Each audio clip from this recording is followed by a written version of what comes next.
perception and attribution, personality and attitudes. Today we are going to do positive psychological capacity. අපි motivation කතා කරේ නෑනේ. Motivation. motivation නෑ කතා කරේ නේද? නෑ නෑ. Motivation. ඊළඟට motivation තමයි අපි කරන්නේ. Right. Motivational needs and processes. Okay.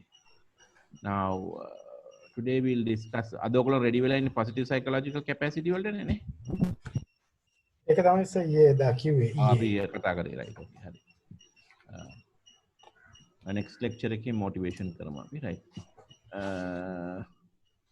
So positive psychology approach to organizational behavior. Now I have already told you that everyone has these cognitive processes, that is a mental psychological process. So we have these 4 elements: perception, personality, motivation, and positive psychology.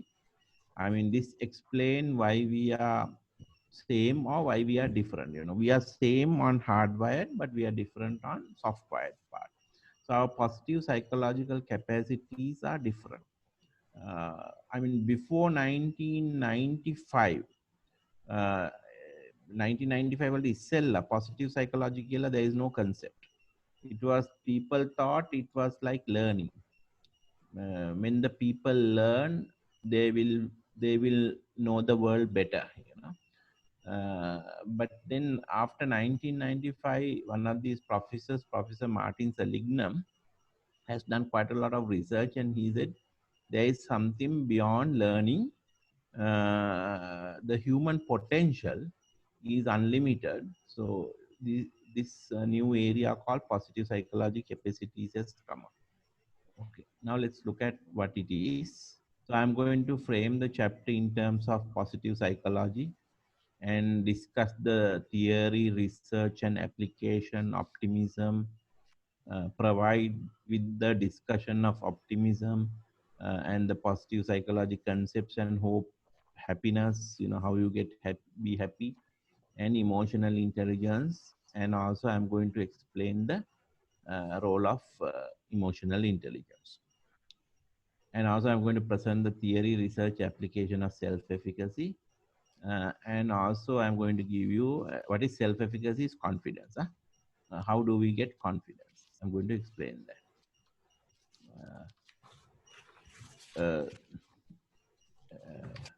මොන හරි question එකක් තියෙනවා නම් අහන්න පුළුවන් ඔයගොල්ලන්ට.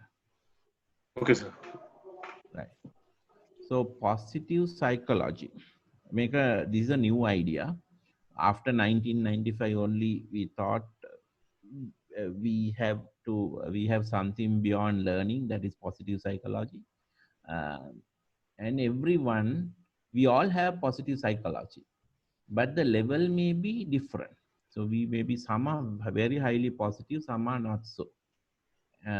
And this positive psychology actually, it's you know, come from birth also, but it's not something that ends there, you know. So it can be developable, you know, you can develop that positive psychology.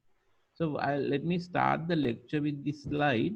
This slide I have just taken it from a book called Art of Possibility, which is written by Sander and Sander. Now in this book there is a small story. One of the British shoemaking company has sent 2 marketing executives to a African country to find out the prospects to expand the business, you know. And when these 2 people went to this African country, one sends a telegram saying that you know, situation is hopeless, no one wear shoes. So in that country they are going on barefoot and they didn't have shoes, you know. This was long time back. But the other marketing executives said a telegram victoriously. He said that there's a glorious business opportunity. No, they have no shoes, so we can sell more shoes. So this slide I just taken it to explain, when 2 people see the same context, one see this as a disaster, another one is seeing this as a glorious opportunity. Now that's the difference the people think, you know. So one is a disaster because that African country people don't wear shoes. So how can we sell shoes? You know, an other salesperson thought this is a glorious opportunity because they don't have shoes. So we have a market, 100% market. You know, if you just do proper marketing, we could sell more shoes there. So this slide I just taken to show you that, you know, the level of positivity when it comes to, you know, your thinking, you know. But this area of research, as I told you, that's not very far area of research. Is about 20-25 years now. This positive psychology is concerned with optimal human functioning instead of feeling based, reasoning, you know. So there are three levels of positive psychology level. One is value subjective experience. If you look at your past, either it's a satisfaction or dissatisfaction, mainly it's you be happy, you know. But future, you can't tell anything, you know, it's a hope and you can be optimistic on the future. Then the present is a flow and happiness, you know, there is something flowing, you know. So we are living in present, you know, so future is always a hope. Now these, what are those then positive individual traits? So individuals who has love, courage, a lot of interpersonal skills and high talents, those are called all positive traits.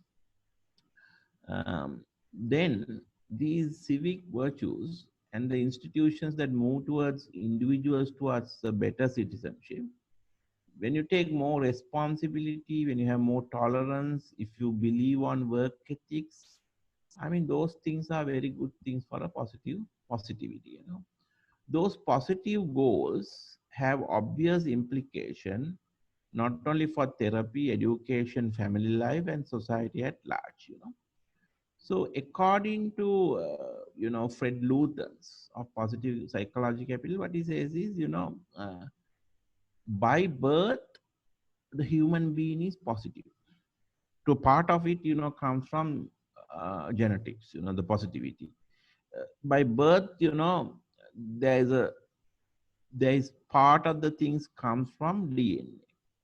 But if you look at even the infants, they are positive because they are smiling, you know, they want to stand up, they want to walk, you know, all that, those are positive things, you know.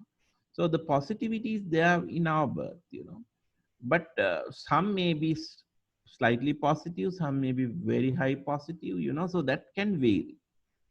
But the smile disappear when you get adults, you know. Why is that, you know? Because the world that we are living in is negative. So the world we are living in is negative. Our news is so negative.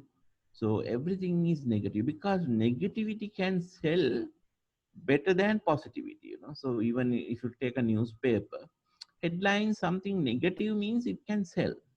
If you write something positive, it can't sell. So people like to buy things negative. So therefore, world become very negative. Um, Things what you hear is very negative. You know. So nowadays, if you just tune to BBC or CNN early in the morning when you get up, what you hear?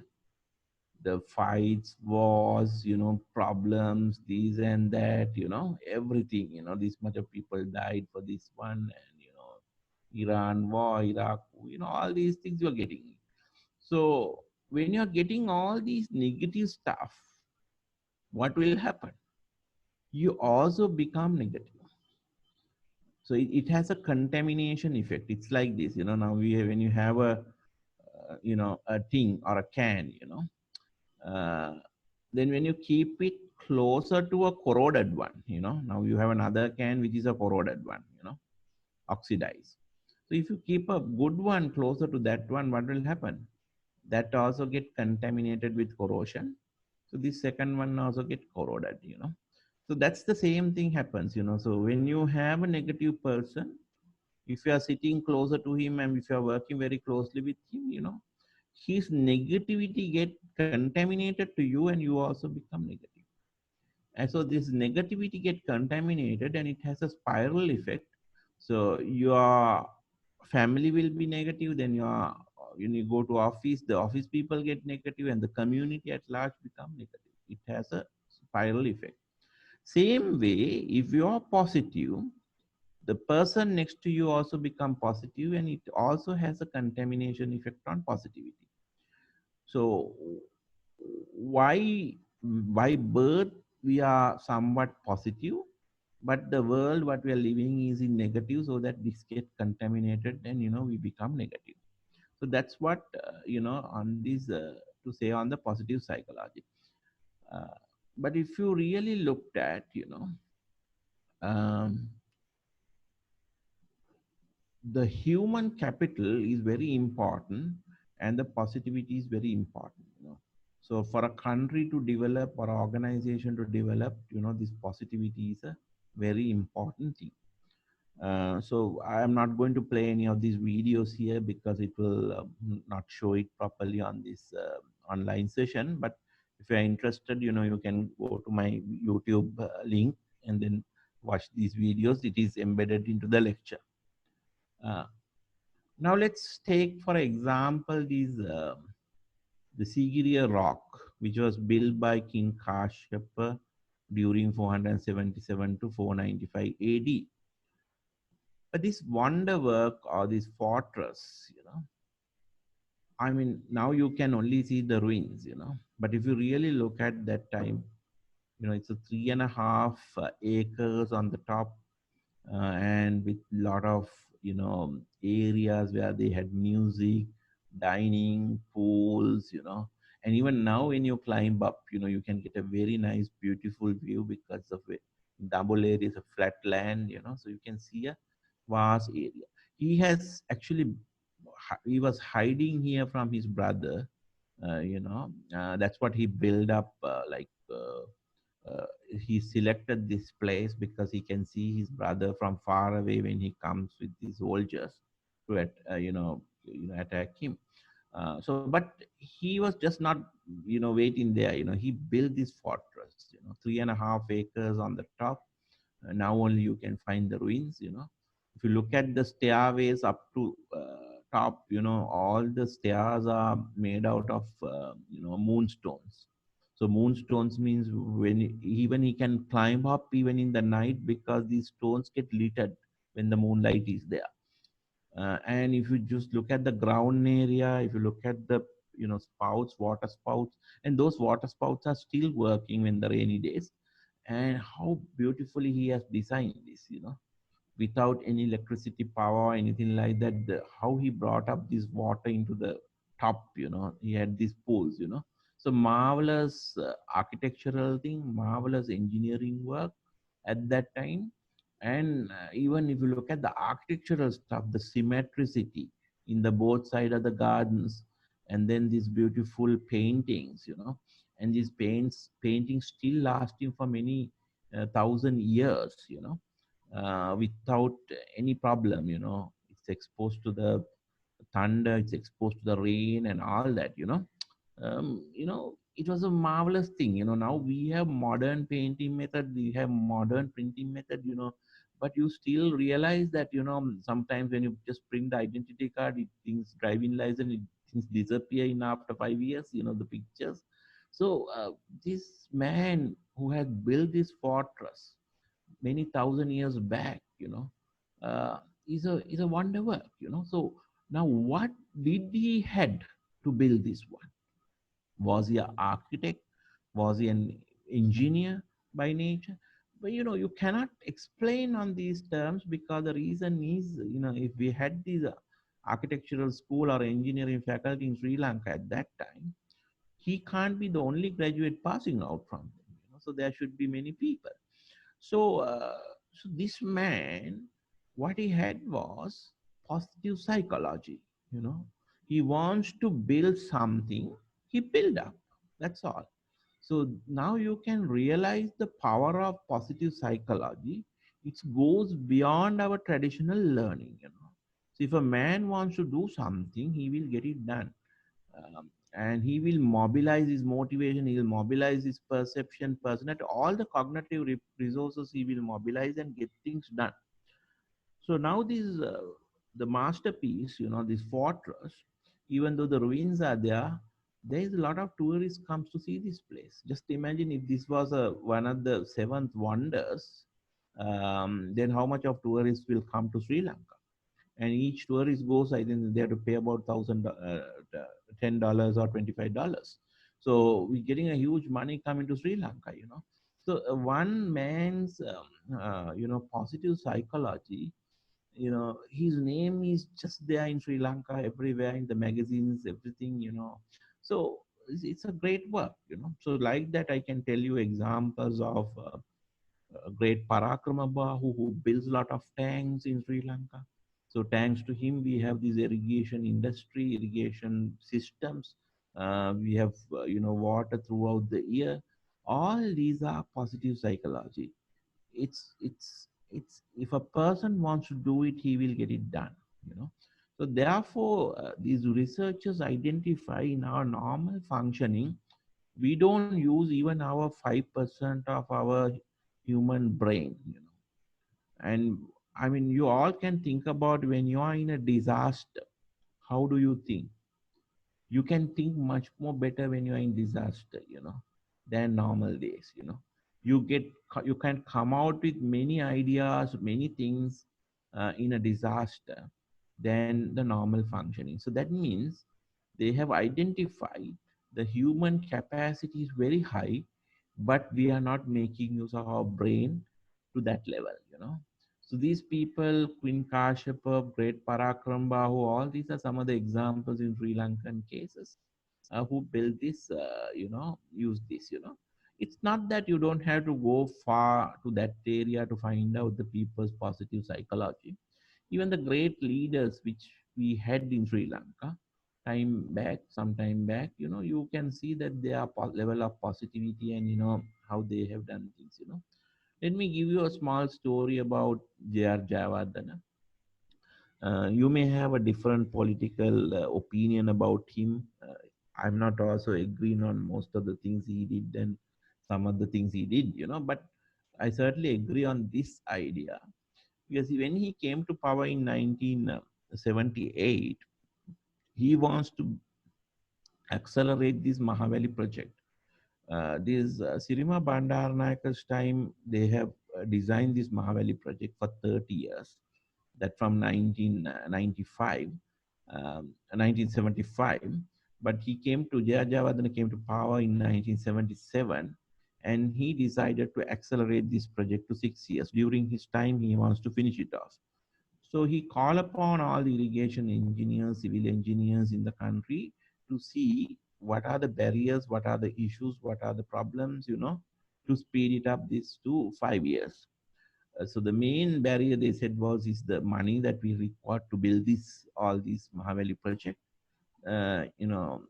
Second thing is one of the engineers during that discussion, he said, we had a very nice, beautiful uh, uh, Victoria Falls. Once we build this dam, the falls will not get the enough water because we are just blocking the water through this dam. So the beauty of the Victoria Falls will not be there as it is. So this idea actually stuck into J.R. Jayawardena's mind. He went to meet British Queen, so Queen Elizabeth. And then he discussed with this queen and said, we're going to build a dam, and because of that reason, this is going to block the water, and the beauty of the Victoria Falls will not be there. So Queen was, Victoria name was for them, their name actually. She was not very happy, but then the JR proposed something that, uh, I can put you the name there for the dam, as Victoria Dam. Then she was very happy. But then JR slowly put the next idea. JR said, we wanted to build this dam because of 5 reasons. One is to control the floods. Second one, to generate electricity. A third way to, I now I can't remember, for the irrigation work. There are 5 reasons. So but there is a small problem. We don't have enough money to build this dam. This required 8 billion pounds. So if you can provide a donation or a grant to build this dam, we are very happy. We will put your name, Victoria, to the dam. She said, yes, I would like to do that, but I can't make a decision. I have to just pass this to British Parliament to make a decision. So she informed British Parliament, and then the British Parliament, the opposition said, why do we have to give grants to Sri Lanka? Sri Lanka is already, yeah, I mean, it's a independent nation. They are no longer a British colony. So why do we have to support them on grants? 8 billion pounds. If they want, really, they have to justify why they want a grant. So then this message was passed to Jaya Jayawardena via Queen. So they are called Gamini Disanayak and Lalit Atulan Mudali to his office and said, we have to now justify why we need the grant. So you both probably should go to a British Parliament and find out from their books how much of gold, silver, and tea exported during the time of British colony. And then you have to put the facts and figures and present it to the Parliament. So Gamini Disanayaga took this challenge along with Atula Mudali, and both of them studied this area and prepare a good presentation. And finally, Gamini Disanayaga went to British Parliament and given this presentation.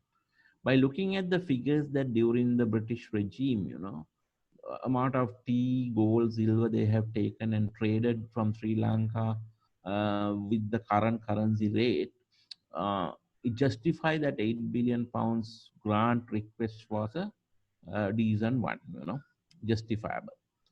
So, as you know, Gamini Zanayak is a person who can nicely present things. So he went and presented to the British Parliament, and everyone was stunned to see this much of things, taken it from Sri Lanka during the British colony.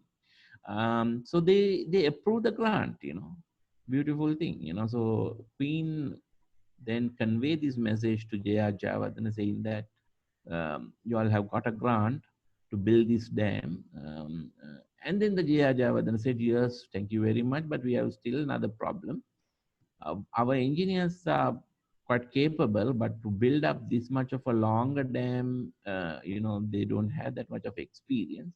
We required a little bit of engineering support.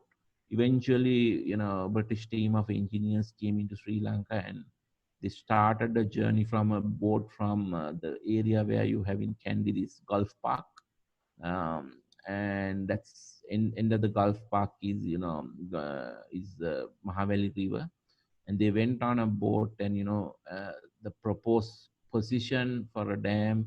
Finally, all of them agreed, and they start building up. So what I want to tell you is the man's positive psychology works better. So JR managed to get the grant instead of getting a loan, because the talent is not to get a loan. So as a leader, you should always look after your people. So the people or the citizens will benefit. I mean, anyone can take a loan, that's not a big problem, a loan that you can get it, and you can ask them to make it a payback after 10 years or something like that, so that the trouble will not be there, yours.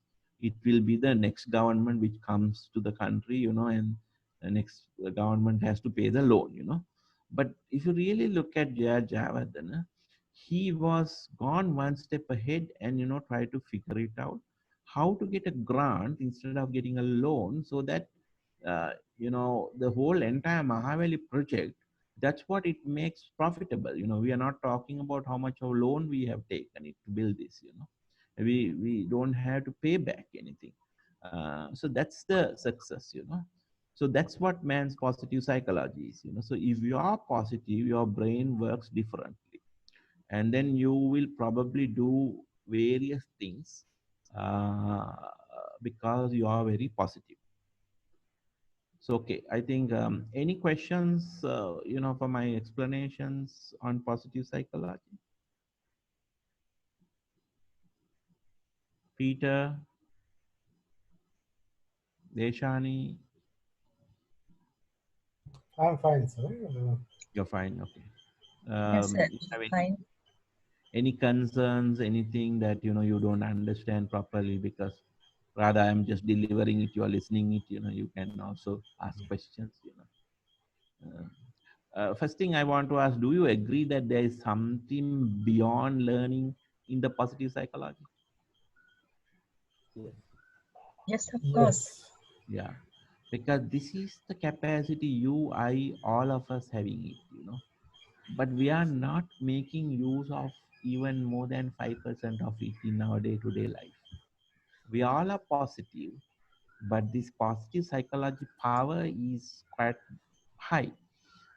So after this lecture, I think you will probably learn what are those states, how to develop the positive psychology. If you are very much interested, I can share more textbooks on positive psychology, because these days you'll be free to read. Uh, but in this lecture, I'm covering up, to a part of extent, because this is just the one section of our whole subject. So, but I'll be covering up all these ideas on positive psychology. Okay, now let's move it to the So, next slide. so Yeah. this positive psychology and this meditation has a link. The thing is, now this is what I am teaching you, this Western science. Now Western social psychologist does not talk about meditation. you know because that's a little bit of a spiritual, or meditation, something like that. But as you pointly, rightly corrected, yes, the meditation will help you to see the life better sometimes, because your concentration will be better. But there is no such connectivity, because even for King Kashyap, I don't know whether he has done meditation, figure it out. No, but when a man wants to do something, he will get it done. So this is positive psychology. But meditation is an area where we do not discuss in Western science. Western psychologists don't discuss. So that area is not discussed. I'll tell you why this is. Because we talk about stress in management. In even in organizational behavior, we talk about stress management. But there are different school of thoughts on this stress. Now, if you ask from a yogi person who does meditation, he will say, "What is stress? I don't have any stress." So why you are learning about stress management? Because if there is nothing called stress, there is nothing called stress management. But it's true that to a certain extent, if you go and ask from a yogi, because what is the stress he will have it, because he just giving up a lot of things in his life, so he's living a very simple life, so that he will enjoy his passion, he will do meditation, the simplicity will not add any stress to him. But when you work on an organization, if you get a job where you really enjoy doing it, yes, I would say you might not have that much of a stress, because you are really enjoying what you're doing it. But every time you don't get such jobs. So sometimes certain jobs that you have to perform, that's not your passion, but you have to do it, because the organization demand for it. So when you are doing something which you really don't enjoy, it might add stress, because if it is too much of a work. But if you are really enjoying something, that it will not have a stress. Let me just give you an example. Now, if you are a singer, if you really enjoy singing from the small days, as when I given you a mic, you start singing it. So, and that is not a pressure. Even if you go and participate for midnight shows, uh, when you sing till 2 o'clock in the midnight, if I ask you whether are you tired now, you might say no, I'm very happy, because that's your passion. So this, the whole idea of stress, again, has a two types of school of thoughts. So the meditation, I can't connect it to here, because in this psychology area, psychology is this positive psychology area. It's not that meditation alone will help you to do positive psychology. the connectivity is not there. I'll give you another example for you to understand now. Think about a person that, we had a long fight with Mr. Prabhakaran. So Prabhakaran has led the war for 30 years, and uh, what did he had? What did he had? He's a grade 8 school dropout, you know, and then he was leading most dangerous terrorist group in the planet, that is LTT, and they were freedom fighters, and he probably had about 30,000 or 20,000 card, but he was fighting with the 200,000 of army for 30 years. Now, what did he had? He had that positive psychology. He builds low-flying aircrafts. As you all know, and I think you can remember 2009, early part of the Colombo city, there was a couple of flights came here, and, our anti-aircraft guns started working, and, our radar couldn't detect it because the low-flying flight, so much of a problems. Finally, I think India has given a low flying flight detector to us, and the Kafir MiG, none of them cannot attack these low flying flight because it will damage the city, and it's just a normal engines, fix it up to a aircraft and made a aircraft, and came to Colombo. So if a man wants to do it, he will do it. He built the submarines. Fortunately, those submarines didn't came to Colombo. Only the suicide bombers came up with some floating bombs and, bombed harbor. Uh, but when a man has positivity to do something, because from his point of view, he is a freedom fighter. So he wants to have a separate state, but he was fighting for that, and he was using all his positivity, and he may have watched movies on wars and various things and learned a lot of things, and various things, so if he wants to do it, he will get the right knowledge, he will get the right people, he will mobilize his motivation and do it, uh, so that's what I can't connect it, the meditation with positive psychology, but he uses positivity for some disruption, but that's again a positive psychology, he wants to do it something, you will get it done. So that's the power of it, okay, but to answer to your question, there is no connectivity, but meditation will help you to calm down your mind, and to see the world in a little different way, can improve your concentration and all that. But I'm talking about normal meditation. But if it is philosophical, like Buddhist meditation and all that, it's which leads to something else. Actually, it is for the to identify the fact that the rebirth, and the life, so why we are here, and how to get out of the whole this thing, so it's called nirvana. So that meditation is a quite different meditation, but meditation is on average can help you to improve your concentration and focus. Thank Did you, I sir. answer to your question? Yeah, thank you, sir. um, okay, so this area of research is for last 20 years, and you can find people who are positive, feel good, and their thinking is more creative, more integrative, and they are very open to information.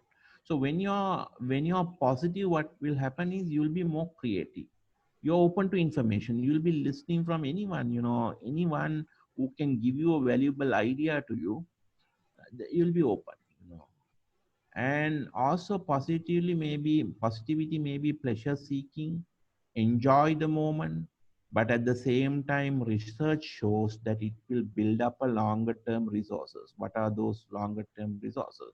Physical resources, social resources mean connectivity, networks with people, and then intellectual, your knowledge, your psychological resources. So positivity improves your all these resources and improve your creativity and openness to information. And positivity does more than feeling good in the present, in the present, also in the future, and it has a contamination effect, as I explained to you. You know, so if you are positive, the person next to you become positive, and if you are negative, the person next to you will become negative. So positivity not only affect your individual but also your groups, teams. uh, there is effect because they'll also be positive. You know, when you are positive, they also become positive. Your organization will be positive and your communities will be positive. So it has a spiral effect, you know. It has a spiral effect, you know. And how do we define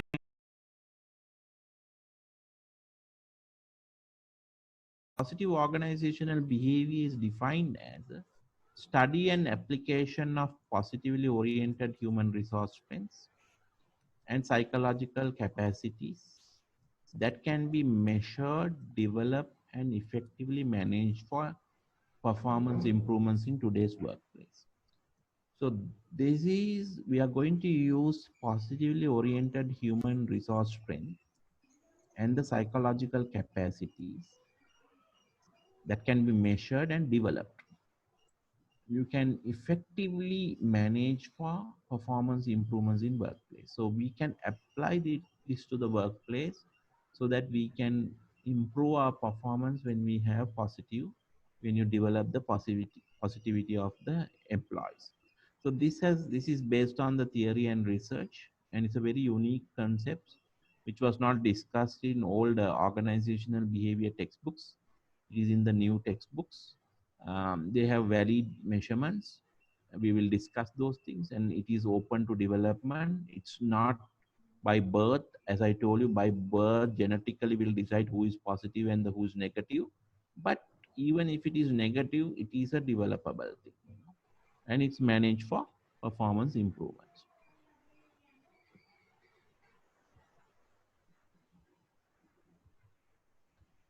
Okay.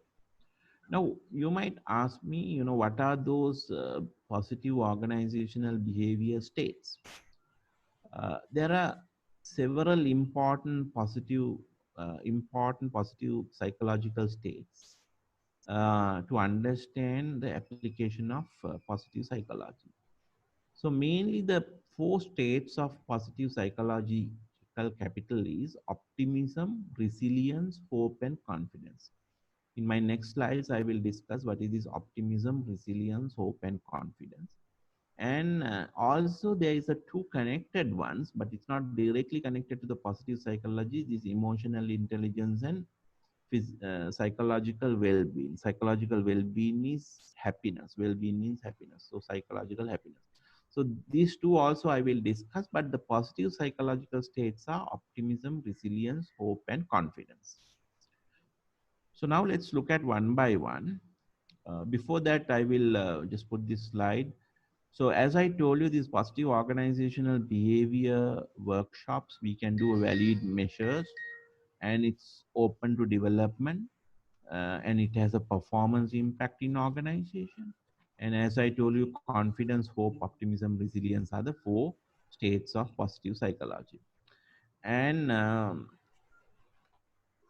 And these positively oriented people means it's more than their emotions, and you can reinforce, strengthen the positive behavior, and it goes beyond the human social capital. It goes beyond the human social capital. Human capital means our knowledge. It goes beyond that. I will explain you what is social capital in my next slides. And it's valid psychological capital measures are there. It will bring you a return on investment if you develop it for organization. And some of the companies who does a lot of workshops on positive psychology to improve the positive psychology of the employees, because it has returns on investment and it can be used for competitive advantage for your organization. Uh, so now let's look at those four states. One is, optimism. Actually, this area of study is done by Professor Martin Seligman. If you look at who is Professor Martin Seligman, he's a person from by birth, he's a very negative person. Then he realized there is other extreme of negative side, that is the positive side. So he developed a lot of positivity, and he did a lot of research in this area, and then he is the one of the very primary research on this area. Now he found out these four states are there when it comes to positivity. So positive people are optimistic.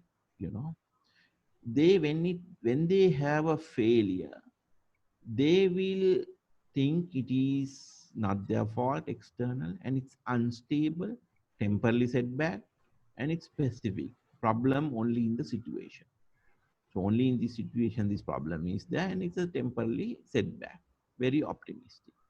And you get some people are on the other extreme. They are very pessimistic. They believe that there is internal fault, and it will last for a long time, and it's global. It happens every time. So the people with high positivity is a very optimistic people. So optimism is one of the characteristics of this positivity. So now even in this corona situation, if you just ask from couple of people, some people says, I mean, this will last for a long time. It's a big problem, and these type of things happen every time, and all that will talk. But if you ask for optimistic people, they said it's a temporary setback. If you take the proper precautionary measures, yes, we can resolve this problem. But we had to recover. So problem in only in this situation. I mean, these type of viruses or things will not come up every year. But now we got to be ready to face such problem. And they are very optimistic, and they will take this opportunity to develop a lot of things like online ordering systems, like remote learning, like what we are doing right now. So they'll be very optimistic, and they will find out how to overcome such things and move for the future. Pessimistic people will think always it's a disaster, and it's a global thing. It happens every time. It will last long time, maybe years and years. Yes, it will last unless you control it. But you realize that if you are not taken very seriously, the countries like Italy and all that, getting into a real problem. I think US also the struggling lot. Uh, So optimism, now you might ask, how do we going to use this optimism in our workplace? I'll give you an example. Now, one good example is Metropolitan Life Insurance Company. That's a life insurance company in US.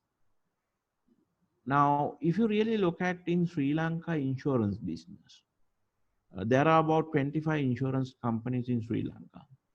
Out of that, 12 are life insurance company, and another 12 is general insurance companies, and one, the Sri Lanka insurance, has life and general under one company.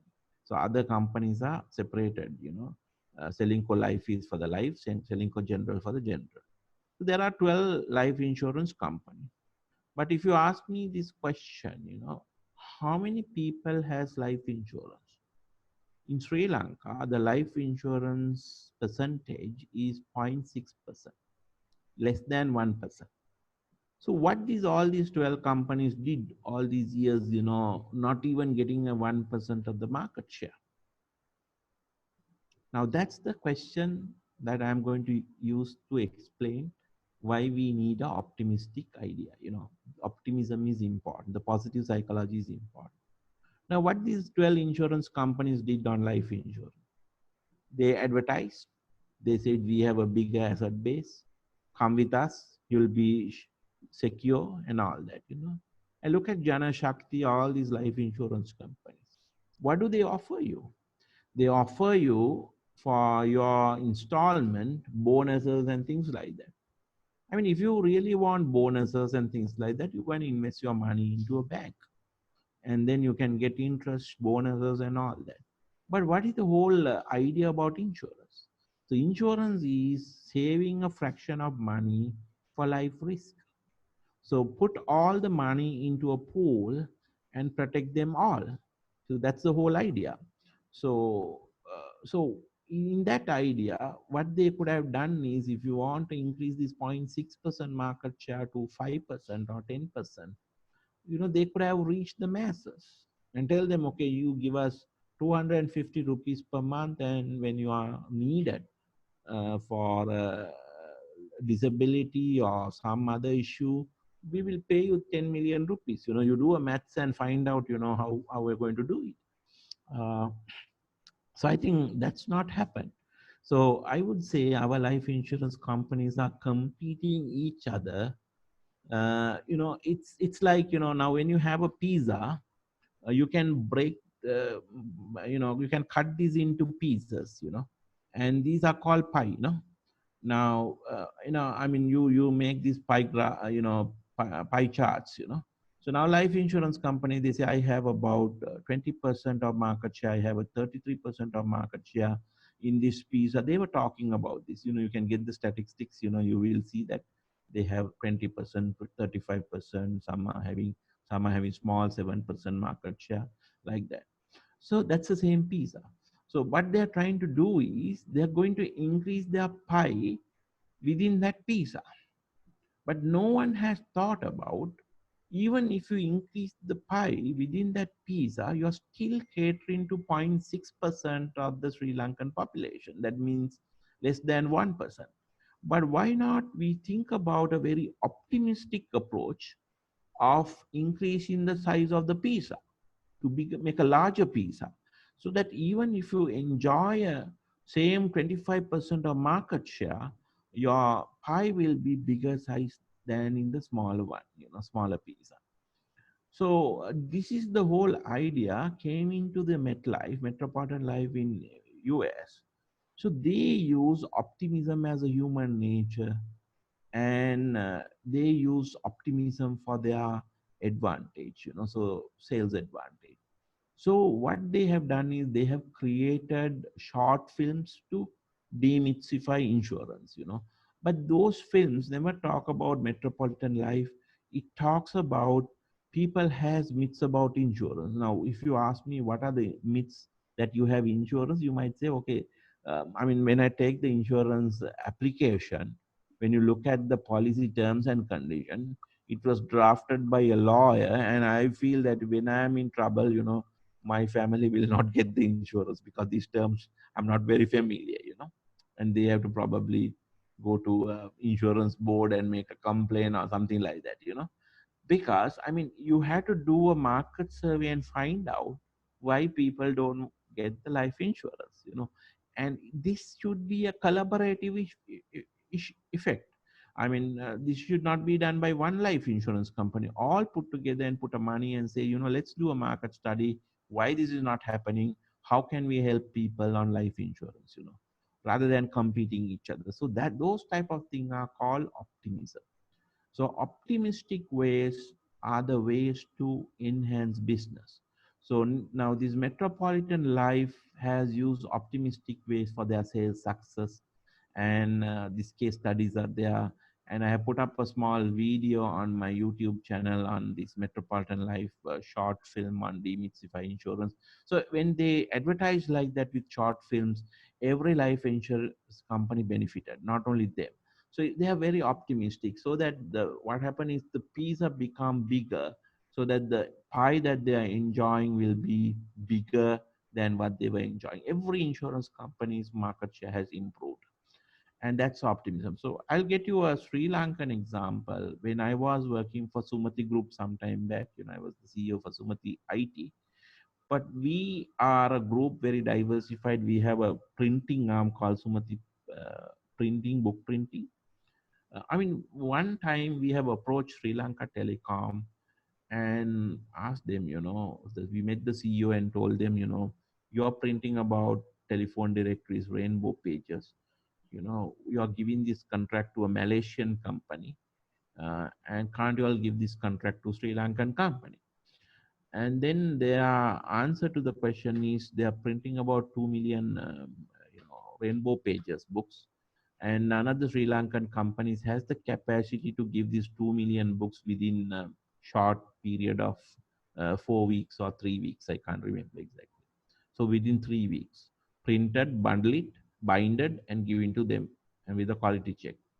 Uh, so it's true because our printers, Premadas printers, Sumati Lake House, all these printers are tied up with a lot of printing jobs. They print school books, they print other books and things like that, and a lot of printing work. So when you get an order for 2 million, yes, they will not be able to deliver it. They can't stop all of the printing and start doing this one. But then what we said to them was, okay, no problem. That if you look at from a single company, what if we look at all the printers in Sri Lanka? If we come out with a consortium, if we all printers come out with a consortium and tendered for your opportunity, will you give us? Then we will give a guarantee, bank guarantee, all that. We will deliver it in 3 weeks. Then they said, no problem. So then we are happy because we don't have to print it in Malaysia and bring it back on freight and all that. We don't have to take all this headache. But if you can come up with a consortium, yes, we will do it. So what we did was we created a consortium called NAPCO, and that all the directors are from various printing companies. And we set up office in Kalani area and printing machine also. They all invested. That happened later actually. We've set up the consortium and then went and spoken to SLT and said, now we are a consortium. All the printers are with us. You give 2 million order quantity to us. We give the bank guarantees to you on consortium. We will divide that 2 million into various printers based on their capacities, and we will assure you we will deliver it in this thing. So we got the order, and then we delivered on time, and they were happy. Then continuously we started getting it. Like that, we bid for a lot of large printing jobs like that as a consortium, and finally, end of the day, we invested a lot of money as a consortium to Calania to build a printing few machines. We brought it, but then these machines are used when one printer need excess capacity, they can utilize this. So these are optimistic ways, thinking. So if you are very optimistic, your brain will work differently, and you see opportunities. So that's the one of the very important states of a positivity. So develop a lot of optimism, but what you don't have is that, what you don't see is that optimism in the life. And sometimes you might see certain TV advertisement looks like these are like social corporate social responsibilities like advertisement. And you may have seen sometimes Rosie comes out and say, those days, anchor she represent anchor, and then she comes out and say, for infants, the best milk is breast milk. So then you might think, okay, anchor comes and advertise, okay, breast milk is the best milk, so that's a corporate responsibility as a milk powder company. No, actually, it's not that. It's their major competitor is Nestle, and Nestle make more money on NAN and things like that, infant milk. So their competitor, they want to pull down their competitor, and that's what they are entered, because the anchor doesn't have infant milk. So they can come and tell this, because anchor has, I think, 6 plus onwards or something like that. Okay, so that's not optimism. So optimism is you're trying to build the market. You're trying to see the whole picture in a total different way. And if you ask me a lot of ideas now, the blue ocean strategy adopted by some companies, like for example Airbnb. Now you can travel with Airbnb. All these are optimistic companies. So they see something much more beyond Hilton and Hyatt Regency and all these companies, because Hilton think, okay, when you're traveling you need a room. We have to build rooms. But Airbnb thought, no, every house has extra rooms. If we take those rooms, we don't have to have any rooms, we don't have to have our own properties, but we can build a bigger hospitality industry. So they build up. So now what you see is Airbnb market capitalization is 13 billion US dollars, where if you can put Hyatt Regency and Hilton put together is a 12 billion dollars. So Airbnb is much more bigger than these physical property based hotels. So it's optimistic. So optimism is one of the ways to basically get up see a bigger picture. Now when it comes to Apple is also an optimistic company. And when Steve Jobs he built up this Apple corporation. Now he died recently, a couple of months back. He built the Apple Motor Corporation, and then he was fired by his own company. And then he rejoined the company later. When he rejoined, he introduced these new products like iPods, iPads, and then the iPhones, and that has given a great revenue to the company. And they were very optimistic. And he designed the products. Every laptop company, manufacturing laptops, they don't want to give away the keyboard, but Apple only thought, okay, why this physical keyboard is required? It can be an electronic keyboard. So that's what he built iPad. So when you just open the keypad, it comes on a screen. So you don't have to have a physical keyboard. So every other PC manufacturers like HP, Dell, they didn't have those ideas. So if you think very optimistically, you can increase your market share. Why? Now, when you have tabs, now today you can find tabs for even for 10,000 rupees, 15,000 rupees off. So everyone can carry a tab. So these tabs, when it comes, it can revolutionize the entire way we think. Now we can see a lot of books are on e-books, so that people can carry hundreds of books, in a small, Kindle device or a tab, so you can read anywhere wherever you go, because you don't have to carry physically books and things like that. So entire learning also going to change with these people who thinks very optimistically. So optimism is a very, very important area in a positive psychology. Okay.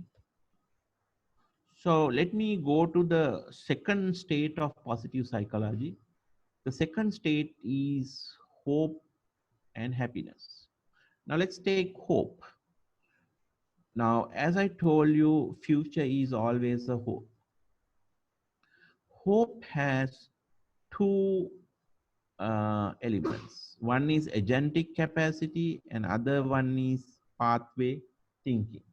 So now agentic capacity is willpower, and pathway thinking is way power. Now way power means how you are going to accomplish the goal. What are the ways we have it?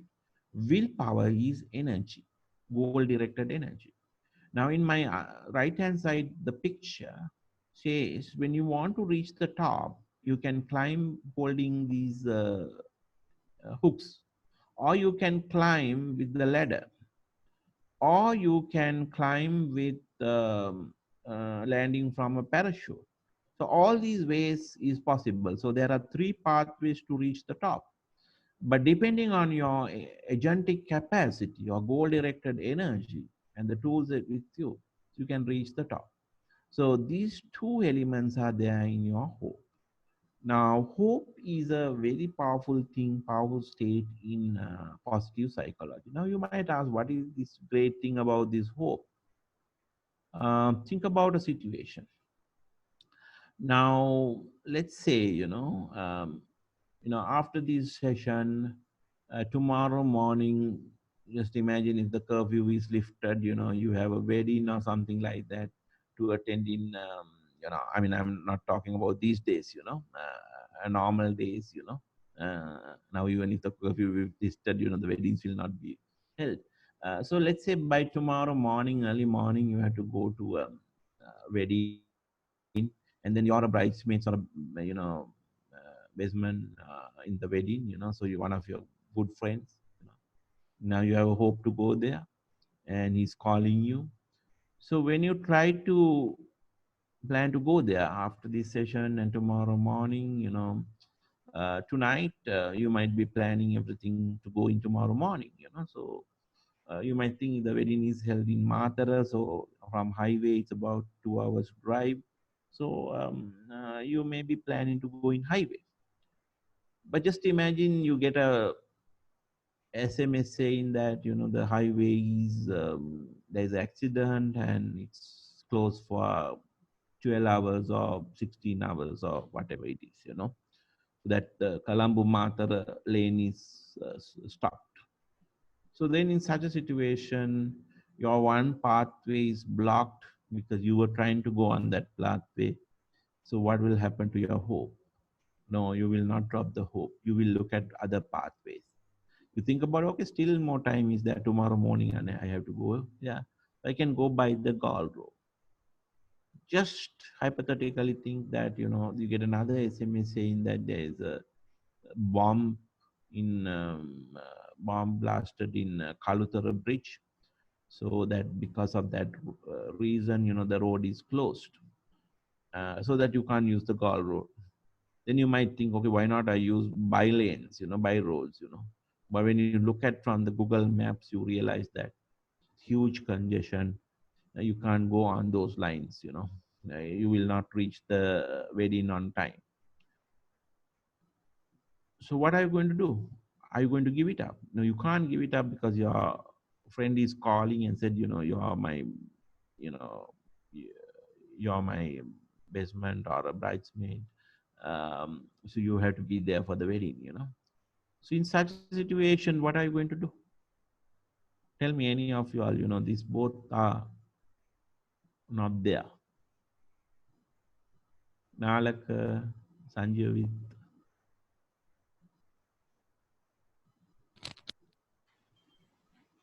You're not going to go, or what are you going to do? I couldn't hear you, sir. Huh? I couldn't hear you clearly. What Now let's say, did you hear my story that you had to go to a wedding in Matara? Yeah. Okay. So now the highways, there is accident, so you can't use that one, and the Gall Road also there is a bomb blast in Kalutara Bridge, so that is also not possible. Now how do you go to Matara? You have to find an option. Yeah, you have to find another pathway, so different pathways. So you might think different ways. What are the things, alternative things you can think about, Go by train. Yeah, Train, good. yeah. Yeah. So then, let's say you call railway station to book the train, and then they said, let's say they say, because the Kalutara bridge is blasted, and railway crossing line also goes parallel to it, and they want to investigate whether the track is safe or whatever it is, So they stop the trains for 12 hours or 18 hours, So then that option also out. What are you going to do? Another option of to fly. It is possible. Fly, yeah, okay, that's good, great. So you can fly to Mattala, whatever the airport in this place, So you try to book a helicopter or this thing, but due to all these problems, all these VIPs has booked all the helicopters and aircrafts, so that they said not enough seats, we can't take your request. What are you going to do? Are you going to give it up? No, you can't give it up because your friend is calling and says, you are required because you are my best man. We can use boat also. Boat. By the sea. Right. Okay, good. So you probably go and talk to the fisherman, and you might talk like this, So you might say, what are you going to do today? And he said, I'm going to go for fishing. Okay, good, great. How much you earn, if you just go for fishing? You might say 5,000, 6,000 rupees per a day, He said, I'll give you that money, you don't go for fishing today. It's very risky also, you come with me to go to Matara, So you may take fisherman, So this is how your brain will work. If you don't give it up, and your brain will work out multiple pathways. and you will have energy. If you have a goal directed energy, you will do even cycling. You will go by the cycle to if you have energy, you will go by the cycle to uh, Kalutara and take the beach and cross the bridge, and then or you will cross the bridge through railway track because railways are not going now. So you can cross the bridge through a cycle, just hang on the cycle and just cross it, and then you cycle. And it's a long distance. I'm not telling it's easy, but if you have energy, goal directed energy, you will even take that path. So hope is a very powerful thing. When you have a hope, you will reach the hope. So what King Kashyapa had was the hope to build this fortress, so he get it done. He might work out multiple pathways. We never knows how he brought these moon tiles, various things. The people who built pyramids, and now today in project management, we are yet to identify, how such projects has been undertaken 5,000 years back, where they have brought these stones, how did they lift it to that level and place it in properly, how much of people work on this project. So yet to figure it out, but people did it, and Kim Parakramba, who built up these big tanks, how did he do that, and today you realize that how difficult even with modern engineering to do such things. So they will have multiple pathways when they have a hope. So hope is a very powerful thing. When you have a hope, your brain will think on multiple pathways. You will have a greater energy to achieve this. So this is a positive psychology thing, So when you are positive, you will develop more pathways to accomplish the system. Now I will ask you a question. Now you are developing your multiple ways and means now how to spend this time, difficult times, what are you going to do? And how are we going to get our food? Now the curfew, you never knows, when they are going to lift it. The government has promised that, they will deliver. As you know, it is not a very easy job to deliver through these keels, cargills, and all these people because they don't have a proper mechanism of doing such thing, So, but they will try to figure it out how they should do it. So all these things how are we going to overcome, from your point of view, you are looking at, how we're going to plan it out, this, this thing from the government point of view, if they are a positive people, they can work out ways and means how to get this hope done, So I think this is hope is a very powerful. And when you have couple of people with positive psychology, they can think multiple ways, they can see things much more better, their brain will work differently, and they can see, okay, this will happen, what are we going to do for that, how do we do this, so there will be a team of people who is working and coming up with a lot of ideas and things like that, so hope is very powerful, and it's a positive psychological component. And when it comes to happiness, happiness is called, we call it subjective well-being. Happiness, life satisfaction is a one's life. Satisfaction with important domains like job is very important. When you have positive moods and emotions, it will have a positive effect. When you have unpleasant mood, it will have a negative effect. So overall, the happiness comes on your life satisfaction as well as from the important domains like jobs.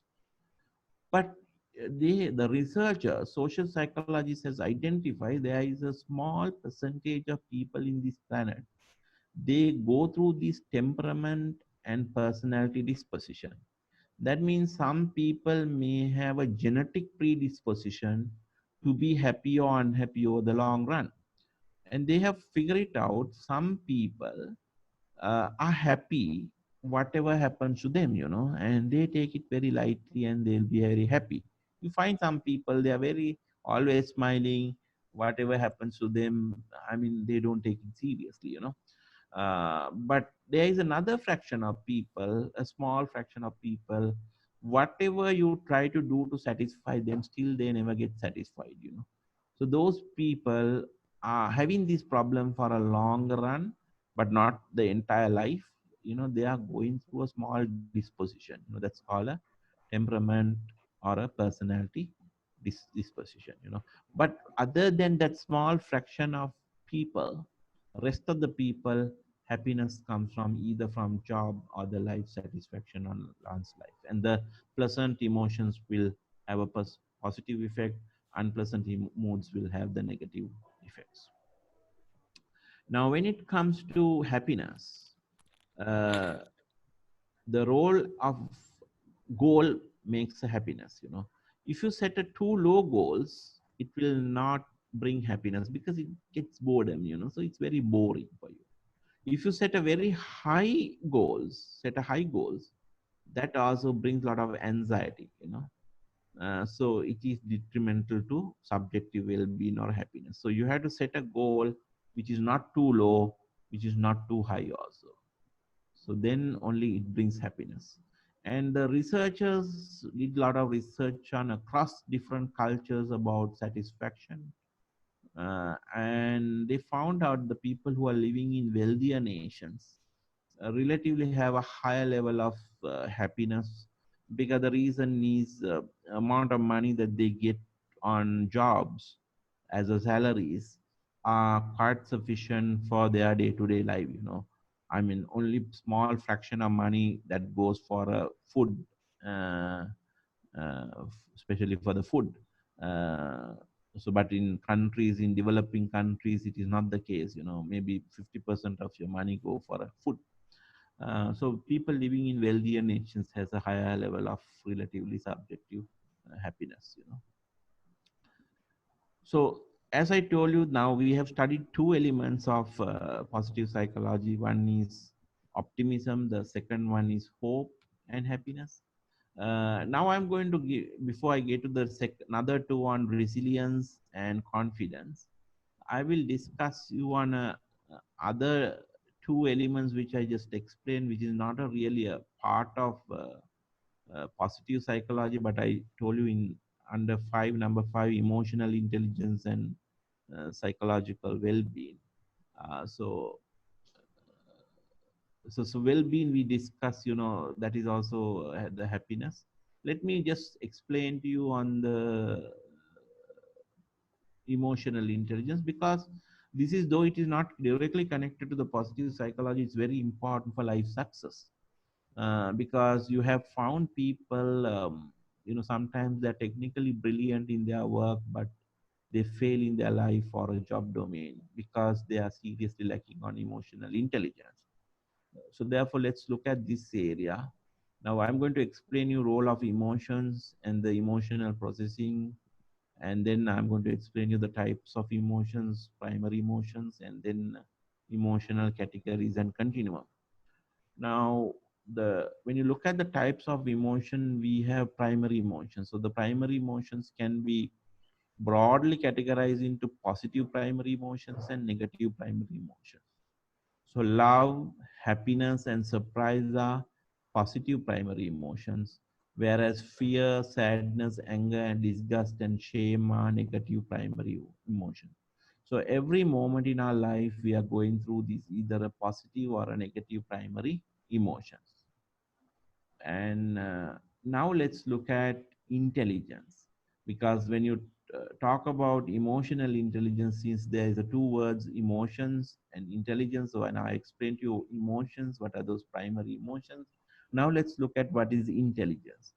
Now when it comes to intelligence, this area of research shows that by nature you are getting intelligence by birth. Some sort of intelligence is there. That means you don't see even an infant going touch the burner, you know, because fire, he knows it's very scary. When you get close and when you get the heat, he will throw out his hand, because the reason is by nature we know certain things are very dangerous. So that's what we are surviving, otherwise infants all will die. So they know that when they walked also, yes, they walk because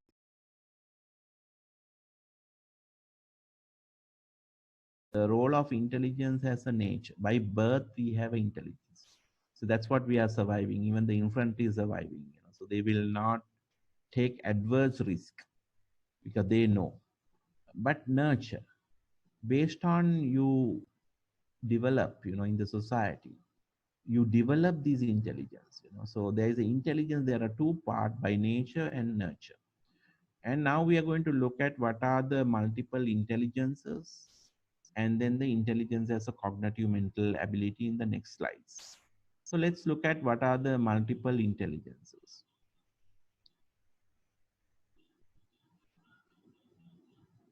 Okay. So the one of the social psychologists, Gartner, has came up with these multiple intelligences. So multiple intelligences are logical mathematical intelligence. We all have the ability to calculate, quantify. So we can train them, so that is a human beings has this mathematical logical intelligence. The verbal intelligence, that you can put your thoughts into words. And interpersonal intelligence, you can understand others, process through interactions. And also you have intrapersonal intelligence. That means you know what are the feelings that it's going through you at the moment. And visual spatial intelligence, the mental models, you can visually, you can see the three-dimensionally the world, and you can solve problems, spatial issues, you can identify objects in the space, three-dimensional, you can see that intelligence is there. So the musical intelligence is there for sensitivity to the pitch, melody, or a rhythm. So you are very sensitive. Even when there is a song, you are very sensitive for musical thing. So you can follow the rhythm. And bodily kinetics. So you can dance, you can jump. All that intelligence is there. So you don't have to train people to dance. So even when you get the drum beats, you can automatically dance. That intelligence is there by birth. This original intelligence. So then these new intelligences are the naturalist. So that means you have the ability to survive in the nature. If I just go and put you into a very thick forest and ask you to stay there for 1 week and come back, you will survive some other. You'll eat some fruits.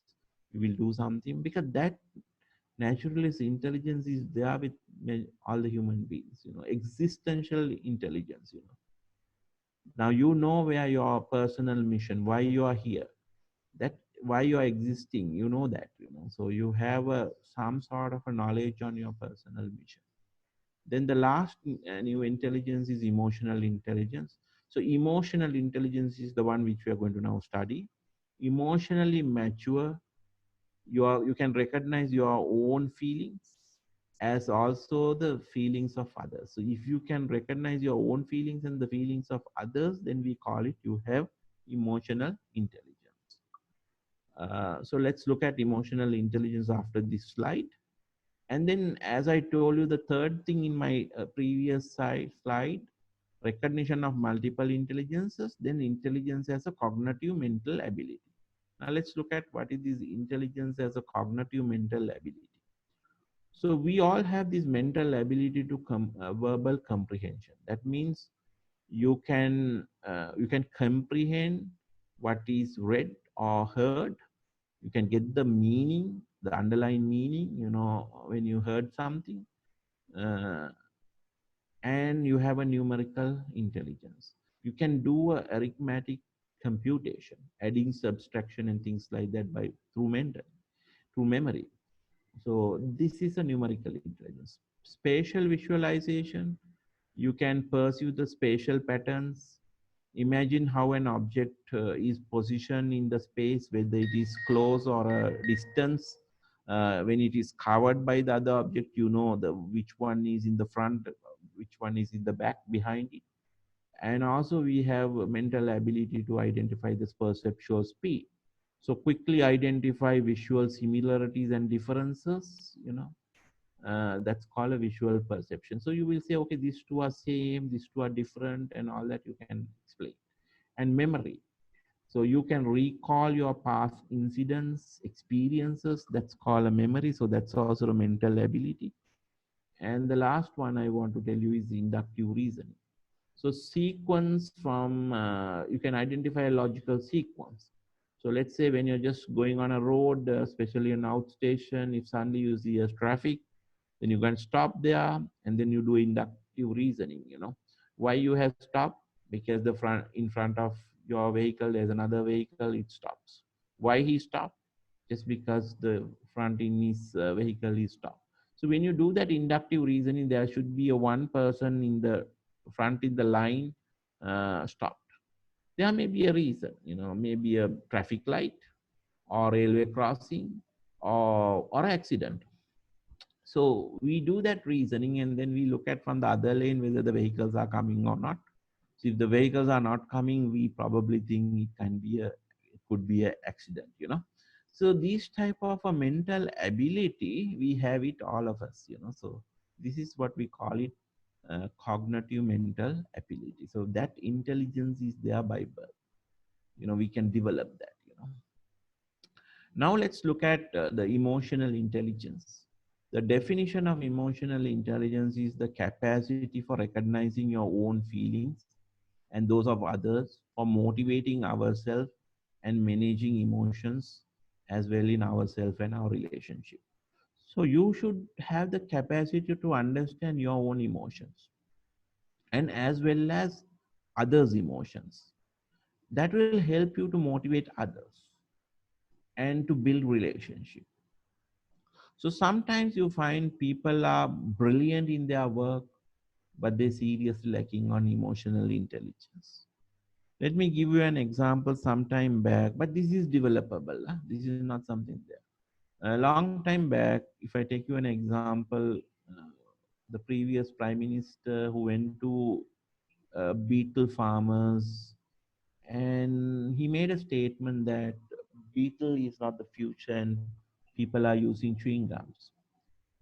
So now when you make that statement, I mean, this was opposition was, make use of this statement for the election campaigns.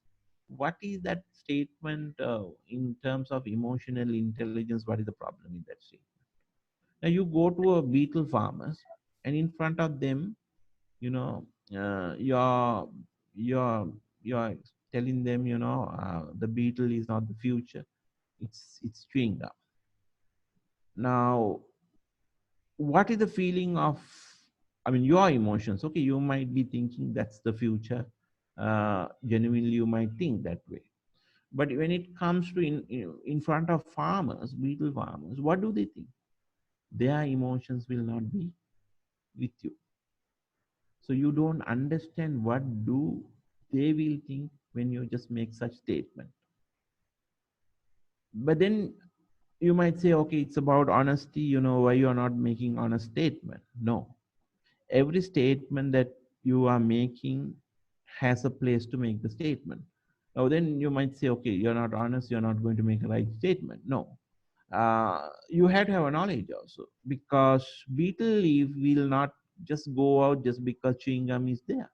The chewing gum is there in the market for many years now, but still the beetle leaf is there because beetle leaf is used.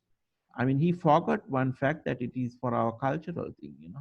The beetle is used for various ceremonies. So it's only in the cities people are still having chewing gums. So it will not disappear as you think, in fast, within a year or two. It may not happen that way. So the statements when you're making, you have to have emotional intelligence.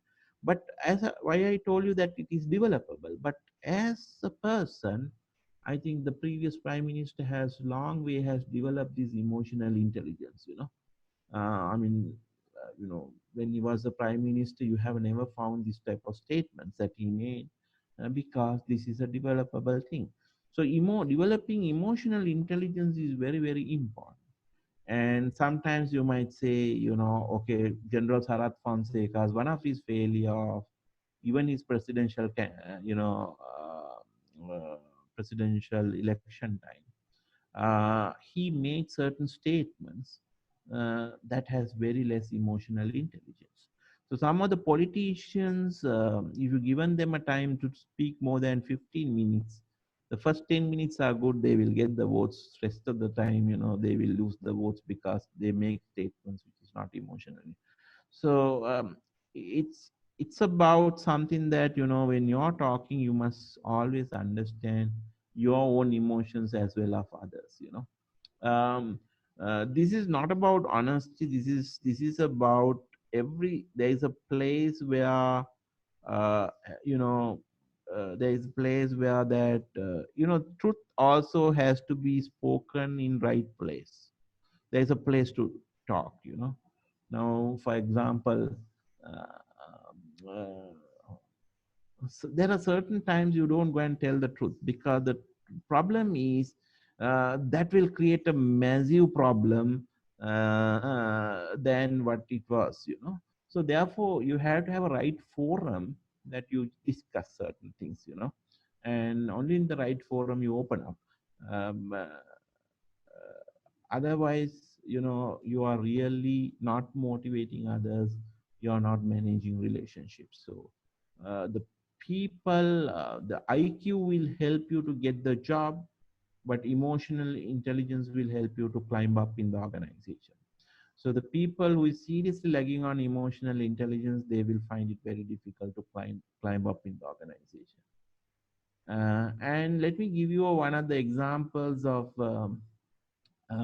Neil Armstrong, the moon landing, first moon landing in 1969. When Neil Armstrong was the first man who set the foot on the moon with these legendary words, "One small step for man, a giant leap for mankind." So actually, this statement was written and given to him from the Kennedy station. But actually, the statement that they have given to him was not this statement.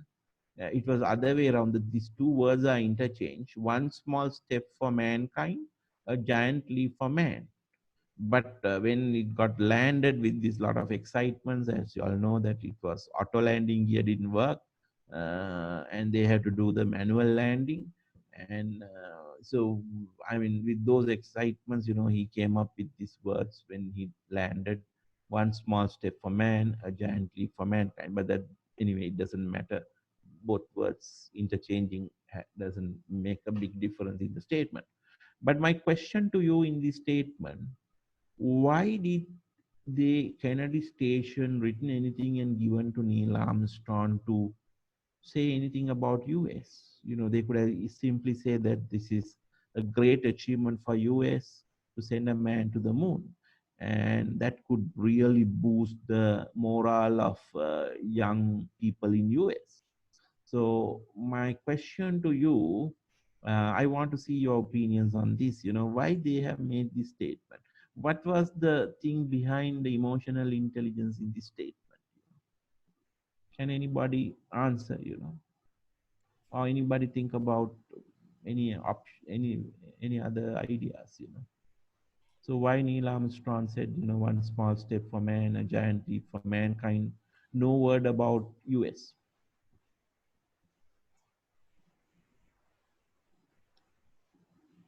Can anyone guess?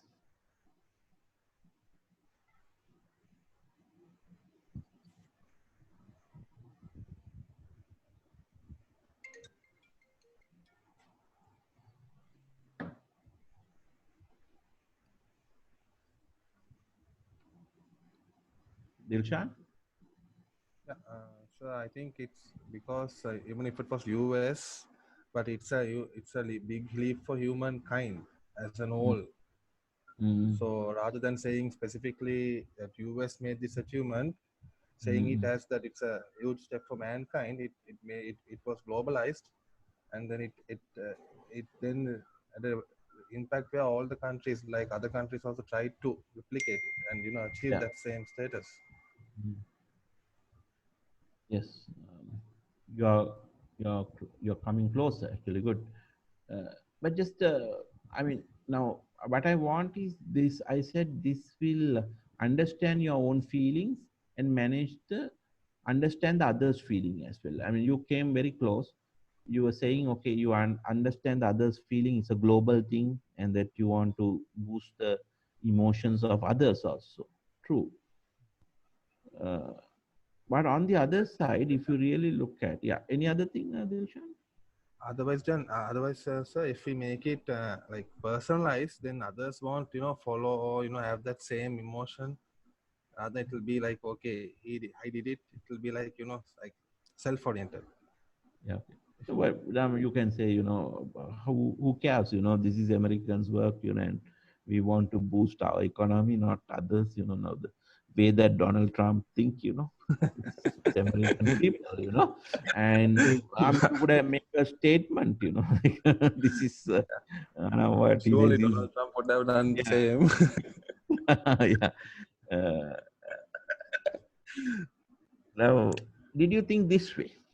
Now, when you send a man to the moon, this mission is completed or not completed? No, so you should get back also. Almost completed. Almost But completed. yes, Then if the man couldn't come back, what will happen? yeah, that's right. It's a very That's risky thing. Sending man to a moon is not easy, because that's what we haven't sent another man to a moon, after 1969.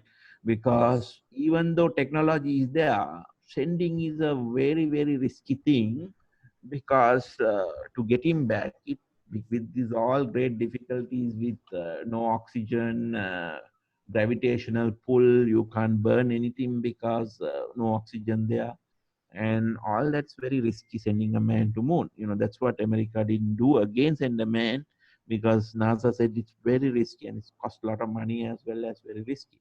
The Russians sent a man to the space first in 1968. US sent a man to the moon. But if you just put your foot into the moon, I feel it's a half of the mission only. You have to see Neil Armstrong live in planet Earth. Otherwise, if we couldn't return back, it is a disaster. Am I right? Yes. You send a man and he died in the moon. It's a massive disaster. So what you need is, you know that technology is there, but you can't 100% trust on the technology. But you want the blessings. You want to understand not only your emotions, you want to understand others' emotions. Now, others' emotions will be better if you make this statement, and they will give a blessing to you to come back, because they feel, yes, we are also part of it. It's a man and a mankind. So it's a great achievement for the humans. Am I right? Yes, yes. So this is an emotional intelligence statement, because you understand your emotions. Also, you understand the others' emotions, because Russians on the other side will have some jealousies. Am I right? Because they couldn't send the man to the moon, and Germans and all, they are like, developed countries at that time. So they are all competing on, this space race. So you want, this whole statement is heard by other countries over the TVs, or some countries like Sri Lanka, we were having radios, so this was broadcasted. So at that moment, if you get your blessings, give your blessings, and if you understand others' emotions, that could be better. And if you boast at this point, and if you can't come back to planet Earth, then it is a disaster. Now, even if this fail, that the people still say, okay, that's a great statement, beautiful, it's a mankind, though its mission is failure, good attempt. But if you boast yourself, this is a great achievement for America, then you won't get it. So I think that's what important, making an emotional intelligence statements. The great leaders in the world, when they talk, they make emotionally intelligent statements. So that will understand their own feelings as well as those of others. So those statements are very important. So even in the workplace, if you want to climb up in the ladder, you have to develop this emotional intelligence. There are a lot of books written about this, and very basic definition is that, you can stick to this definition, and when you are making statement, make sure that it's emotionally intelligent. I mean, that doesn't need to be that, you have to tell the truth. That's true. But emotionally, managing relationships are very important. That will allow you to build relationship. Now, this will explain why some people can build more relationship. Some of them in your workplace really struggling a lot to build the relationships, and in fact, they struggle to climb up in the organization. So that's what I want to say. There are a lot of approaches and about emotional intelligence. There are books written by the Goldman. I can even upload a couple of books. There are a lot of supporting evidence. Building up emotional intelligence is very important. Uh, Application to leadership is very important. And even if you study the current coronavirus, the two statements made by President Gotabaya Rajapaksa and Prime Minister Mahinda Rajapaksa, I wanted you to analyze these two statements and which one is more emotionally intelligent than the other one. So I'm giving you an exercise, just watch these two statements, speeches, both have made about, I think, 10, 12 minutes on emotional intelligence statement. So, which is very important, okay? Um, the third element, now emotional intelligence is not a psychological, positive psychology area directly connected, but it's very important. But the positive psychology area, we studied about two elements. One is optimism. The second one is hope. And the third one is self-efficacy. The self-efficacy is confidence. So when you're confident, you can do anything. I think I explain you how you get confidence. There's 5 sources of confidence. Yes. This time I'm not explaining. I think yesterday in about personality core self-evaluation trait, I just explained 4 sources of confidence. One is, previous experience. Other one is role models, like that. I have explained 4 things on confidence. So now, if you look at confidence is one area in positive psychology. Developing confidence is very important. Now, if you look at Wright brothers, who invented the aircraft, now if I ask you, what did they have? What did they had? They had confidence. So what did they didn't have? They didn't have pilot license, because the pilot's license was issued long after that. So they were the, I mean, inventors of the airplane. So when you're confident, when you develop confidence, you will call, they'll have the self-efficacy. Now, people with a lot of confidence, they will go and develop. Thomas Alva Edison is one of the examples. And he researched so many times to invent the bulb, but 990 times, 99 times. But only one time it was worked very well and it got lit. Now, all these 999 times are not failures to build a confidence. So once you achieve this, you're very confident on inventing the bulb. But some people will ask this, you had 999 failures. No, we never say it's a failure. I mean, it's what given you the confidence. And very positive. So the people are with positive psychology will develop this confidence. So every opportunity is for you to build your confidence. So the confidence is a very, very important thing in positive psychology. And people who has gone through harden their life, they will be very confident because they can, you know, it stand for any conditions. Now, is the Albert Bandura is one of the social psychologists. He studied this area very well. He came up with a lot of theoretical background on self confidence. Uh, so individual abilities about themselves on confidence to mobilize the motivation. So when you're confidence, you will mobilize the motivation, all your cognitive resources like perception, personalities, and all that. To get the work done. And King Kashyapa also had the confidence that he can finish this great masterpiece, the fortress, and and this self confidence efficacy, the sources of self efficacy we discussed last time, the four sources, last lecture. Implication of self efficacy is their selection of human resources.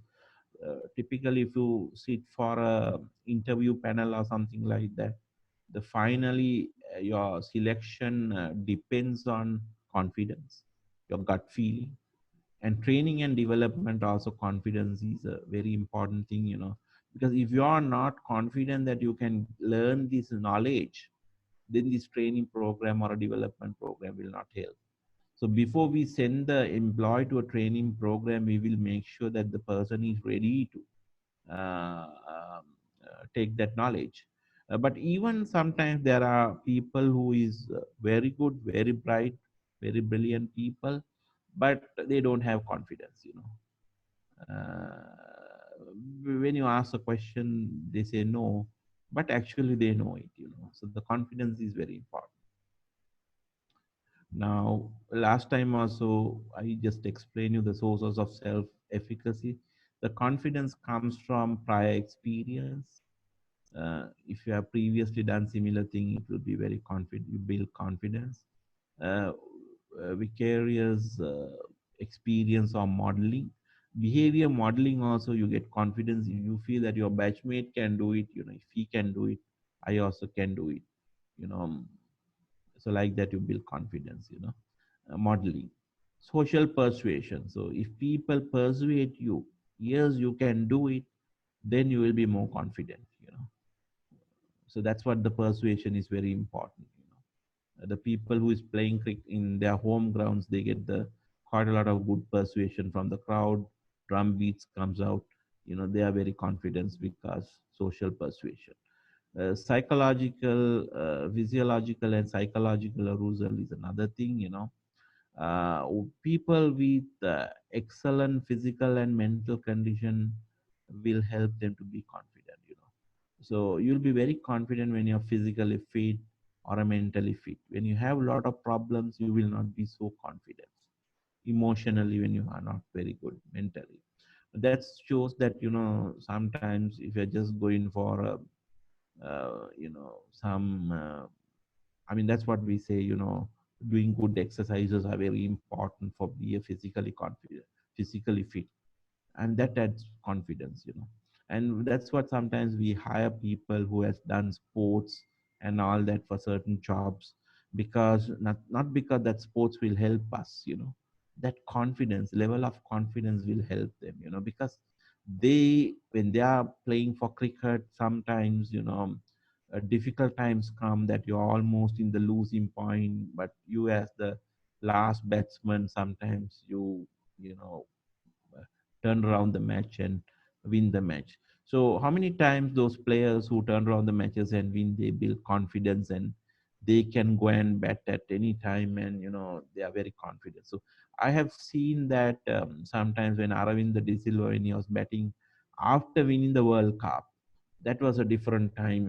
After 1996 World Cup, when they win, after that in the matches they showed very high level of confidence because they had the prior mastery experience winning a World Cup. And one match I have seen that he was facing for one of the fastest bowler in Australia, and he was 2 feet or 3 feet out from the crease. So the speed of the ball will be much more faster reaching to him when you just come out from the crease. But he's so confident to bat because there are less chances of LBW when you're out of the crease. So he was playing a match like that. So that shows the self-confidence efficacy.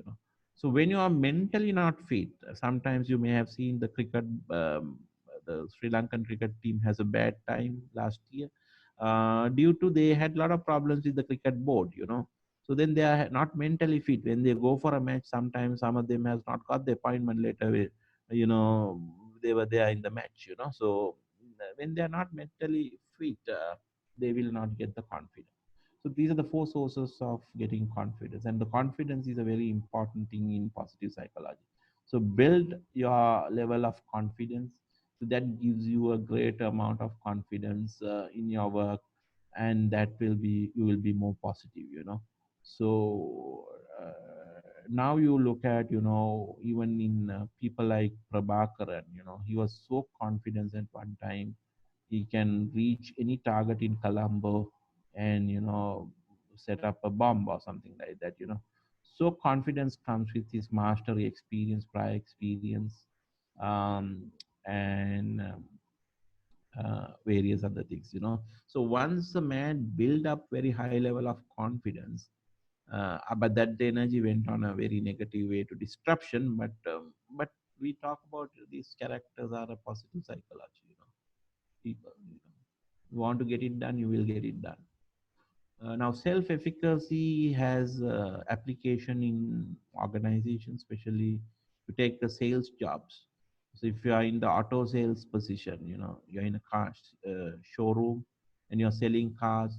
So if you join as a fresher, we don't give you a target, very high target. We'll tell them, okay, you try to sell 2 cars per month. So one day, when you achieve 2 cars per month, maybe not in the first month he will sell any cars. But second month, maybe 1 car. Third month, he might sell 2 cars. So when he sold 2 cars, what we do is now he's confident to sell 2 cars. So we watch for another month, he sold another 2 cars. So we'll increase the target to sell 4 cars, but we'll pay him more incentives and all that. But we will not give upfront to sell 16 cars per month, because that's a too high target for a fresher, and he will not be confident to do that. So you can slowly increase the target so that he will be more confident.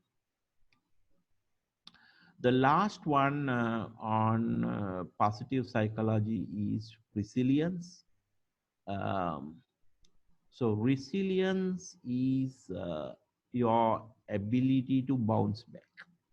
So when you hit for a very adverse effect, very adverse thing like the tsunami.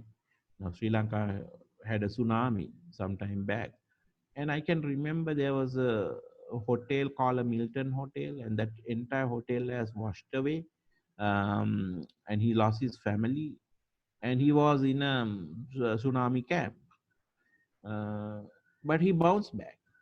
He now built up this hotel, and he was doing really well.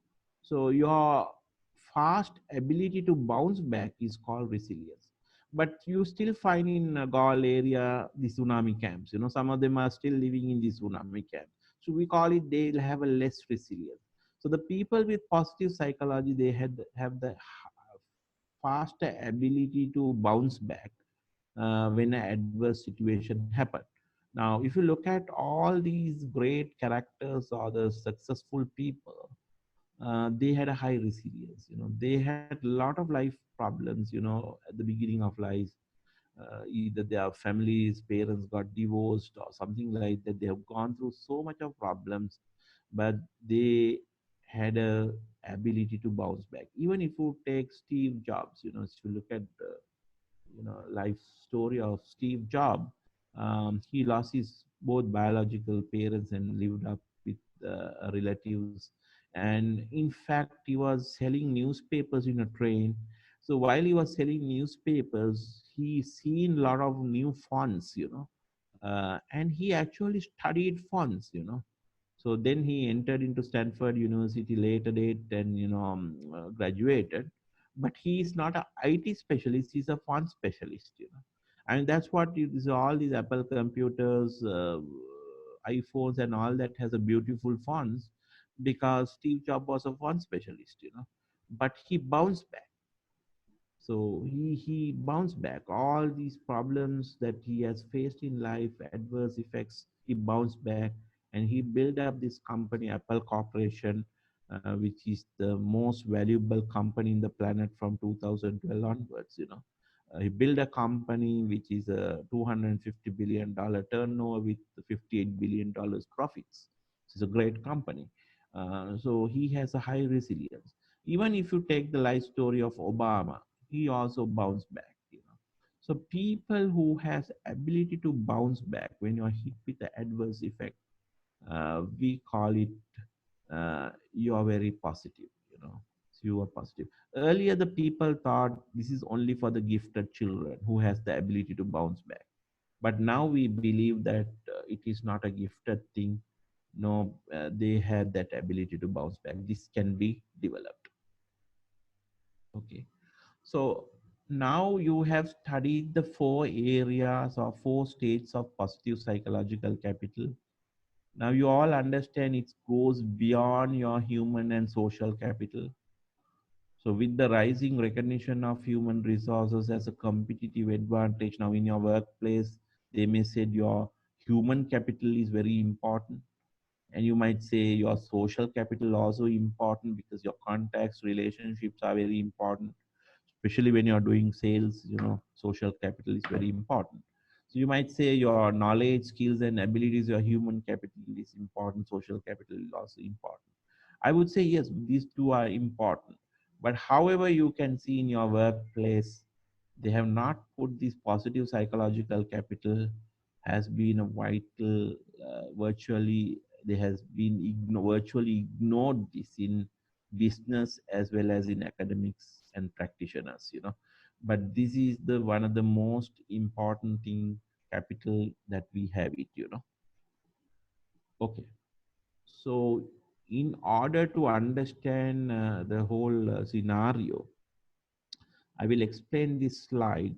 Uh, Now you have, I think I have emailed you another document called Fred Lutton's on positive psychological capital. So I just taken this slide from that Fred Lutton's article, which I emailed to you.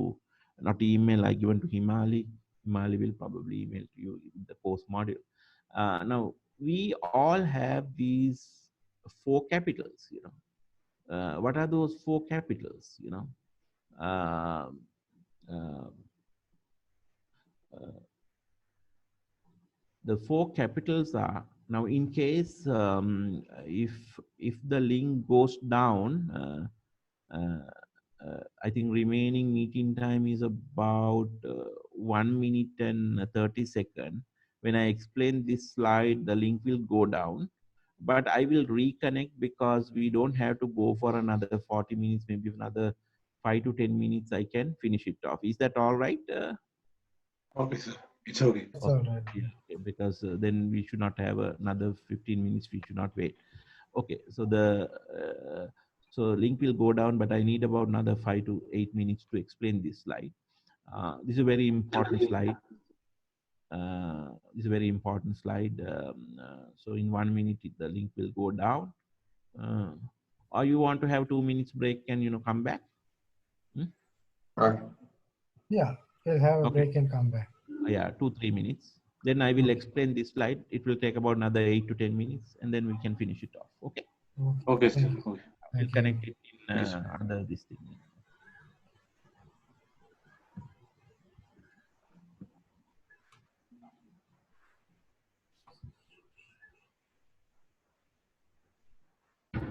Sanjeewa sir 1 minute තියෙන්නේ break එකක් අරගෙන එන්න කියමුද කට්ටියට? නෑ ලොකු break එකක් ඕනේ නැහැ. ඒකට කිව්වම මොකද මට තව මිනිත්තු මොකක්ද? 5කින් 10කින් මිනිත්තු 10කින් ඉවර කරන්න පුළුවන්. නේද? ඒගොල්ලෝ හරි කිව්වා එහෙනම් මිනිත්තු ඊළඟ එකට කනෙක්ට් වෙන්න වෙනවා සර් 1 මිනිට් කෙනෙක් තියෙන්නේ වෙන්න- මේකේ. රයිට් මිනිත්තු මම ඒකට කනෙක්ට් වෙන්නම්. මේගොල්ලෝ හරි. මිනිත්තු 2-3කින් ඉන්නම් කියලා කිව්වා. right? හරි හරි ඕකේ sir.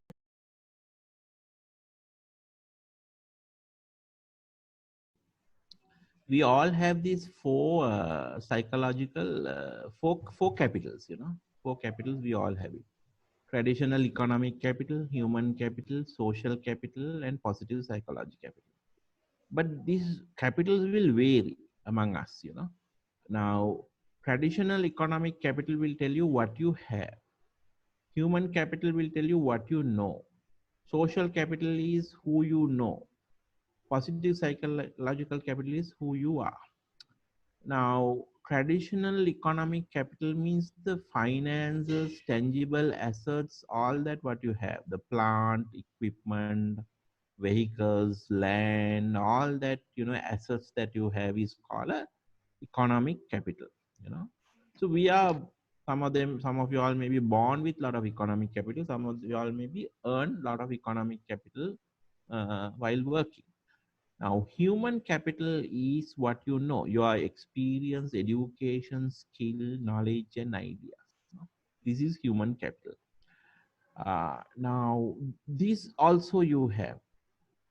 And then the social capital is who you know, relationship of networks, your contacts, your friends, your customers, all that is your social capital, contacts over the years. And the positive psychological capital, as I explained, your confidence, hope, optimism, and your ability, high level of resilience, ability to bounce back. Now, I will explain you these capitals you have to expand for your competitive advantage. Now, think about a situation. Sometimes you have found people, who build up a lot of social capital. Now, if you are in sales or marketing, sales especially, you have to build up a lot of social capital, the contacts, because that will help you to sell more. Just imagine that from the school days, you started visiting all your village people for their happiness, sadness, weddings, funerals, everything, and you're with them for their social work. If you did a lot of things, and you probably couldn't do your O levels properly or A levels properly because you are with the people, and that's what you enjoy, and then you build up a huge social capital. And in Colombo district, if you build up that level of a capital of, if a good capital, the major political parties will invite you to contest for the election, definitely, because you have a so big social capital. In Colombo, if you can get 65,000 preferential votes, you can book a seat in parliament, out of 225 very easily without any problem with any party. So 60,000 people to cross in front of your name out of the 20 or the 22 list in Colombo district. That you have to have a good social capital, otherwise they will not cross a preferential votes against for you. But in another district like Gaul or Hambantota, you don't have to, or Anuradhapura, you don't have to have that level of a preferential votes to go to parliament because the population is less. Um, uh, so just imagine if you have a social capital and if you spend time with people for their good and bad times, and you really enjoy that in your life, that's your personality, you go to the parliament. And when you go to the parliament, you can build your human capital. If you want, you can go to you can get a scholarship and go and study somewhere, because they give Commonwealth, they sponsor for you for parliamentary, for various study tours and various things. So you can build your skills and knowledge. Or otherwise, you can give your friends attenders and all that, and create the traditional economic capital, the finances, which a lot of politicians do it. Now that's what I'm trying to say. This is interchangeable, these capitals. I mean, some of the people who come to politics with a lot of social capital, they end up with so rich, by earning money from various ways, using the social capital and developing the economic capital in a good way or a bad way. Uh, so, I mean, people do that. Or sometimes they won't do that. They will develop the human capital and serve people better. So you find these things, happening, So that's what I'm saying, that it's not that, you can't underestimate a person with a lot of social capital. It's a very valuable capital. So don't ever underestimate that some of the parliamentarian who has social capital. But what they need to understand is, if you want to do a great thing, having social capital alone, you can't do it. You have to get the right people as a consultants, and then use their knowledge and the skills to serve the country better. So then only you can do much more better. But most of the politicians, they don't understand these four elements clearly. So then they have the social capital, they think they have everything, they know everything. So they're trying to do things, sometimes for their own personal glory or something like that. That's the reason that this country, we have to change this political party from every 5 years or 10 years, because both the parties doing the same thing at the end of the day. And we are getting going into more and more deaths end of the day, because they are not making use of other than the social capital, rest of the capitals, or the positive psychological capital, or the human capital to a greater level to build this country. So this is where that you have to see where you are very strong and tie up with people who are strong in other capitals, and this synergy will bring a great thing to your organization or as well as for a country. Now, you may have seen sometimes people like Milinda Molagoda is going to parliament. So how does he go to parliament? Now, try to explain with this model. Now, he was, brought up by, MTV. As a person with a lot of human capital, and you can remember those days, used to come to TV and, talk about how to develop the country and all that, show very high level of human capital, but media can boost people. And with that showing, I mean, these are media boosted people, okay, and then they boosted him, and then he got votes from Colombo City. And I think you can remember those days. He said, I'm not going to put a single poster, and I'm going to do a very co-friendly campaign. And Colombo people really loved him, those type of campaigns. But I heard that, he was calling every house from the telephone and, doing the canvassing, though he didn't put the, posters. So he got to parliament with these preferential votes because he showed a very high level of human capital. But that capital didn't work out very well, because during his time he couldn't do anything great or something. That this was like media boosted people. That end of the day, the UMP government also lost the election in 2003 because of him. One of the reasons is he sold this petroleum corporation to IOC. So one third of the petrol station, that is what only he has done it. So I mean, if you want to remain that, you have to build up a social capital. But on the other side, if you see the professor, GLPs, he came to the parliament because he had only human capital, the knowledge, being a professor of law school, law college in Colombo faculty. Uh, but therefore, he has to come on a national list. That's what we have, a national list to take people to the parliament. He came through national list in Chandrika Kumar Tunga time, hold a ministry portfolio, and then he worked, developed certain things in,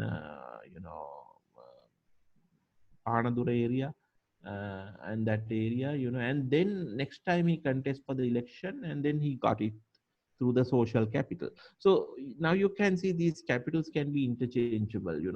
And people like Tilanga Sumadipala, who has come to the parliament, how did he create the social capital?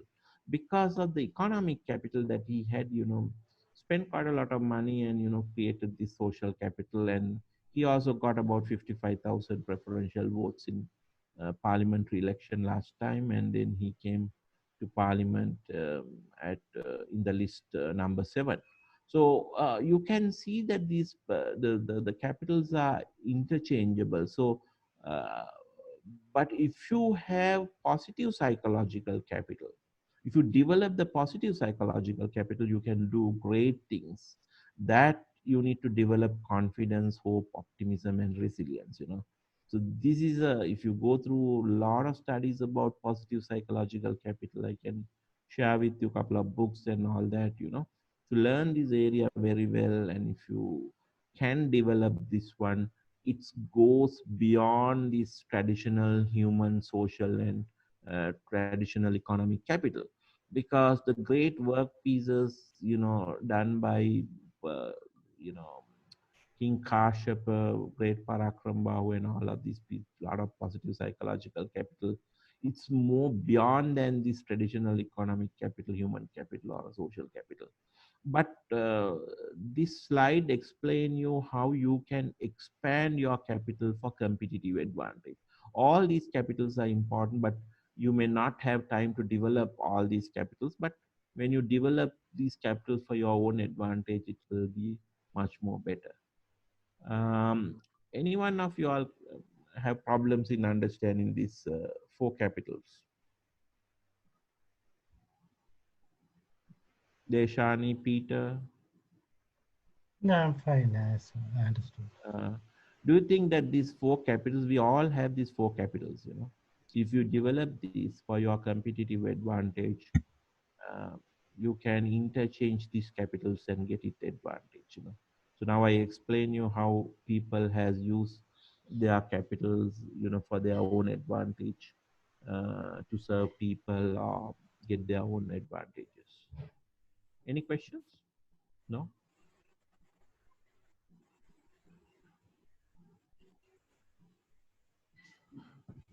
So Himali, Human we can, capital. yeah, you have a question. Human capital, yeah. Human capital and positive psychological capital most likely same. No, it did not say. Human capital is your education, experience, and skill. But positive psychological capital is much more broader than that. It's your positivity. Now, for example, if you are very positive, if you have not having knowledge on that area, also still you can learn. You will do that. Now, for example, Prabhakaran. So what he had, he was a school dropout in grade 8, but he led a terrorist group or a freedom fighters for 30 years. What he had, it was confidence, hope, and optimism and resilience. Every time when it has a bad impact, he bounced back. Only thing is when the army was attacking, without stopping, in 2009 only he couldn't bounce back. Rest of all the times he knew strategies to bounce back. So this is when you're very positive, when you want to get things going, you can get it going. And if you really look at the prime ministers of Singapore, like Lee Kuan and Mahathir Mohamad, what they had the positivity. They want to change the country. And Lee Kuan came to Sri Lanka in 1970s to Colombo, and he said, I want to make Singapore like Colombo, a clean city. They had problems, to manage cleanness and all that, but he put rules. He stick to those rules, even that rules are applicable to him. So he realized that this is a small land and we don't have resources. We depend on so many other countries. Even for water, we depend on Malaysia and some other countries. So what are we going to do in this place? So now he built up a country where a lot of R&D is happening. All these, initially he had heavy engineering factories, but later in the economic development cycle, he knows that you can start with heavy engineering, then you move the heavy engineering factories to Malaysia. Now then you go for clothing, then you go for technology. Now you are in our IT, research. So you can do more research and develop these things. So even Mahathir Mohamad, what he had was the positive psychology. I mean, he had a knowledge. He was a doctor. He had. I mean, you can say he's having a human capital as a medical practitioner, but that's knowledge is not enough to run a country. But I think when he came here, I was listening to one of his speeches.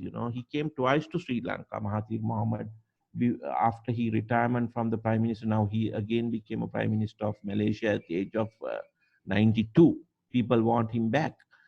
When he came to Sri Lanka, we asked a lot of questions. I mean, a lot of people say that you are a dictator and, all that. He said, if I'm a dictator, I will not live longer like this. Someone will shot at me.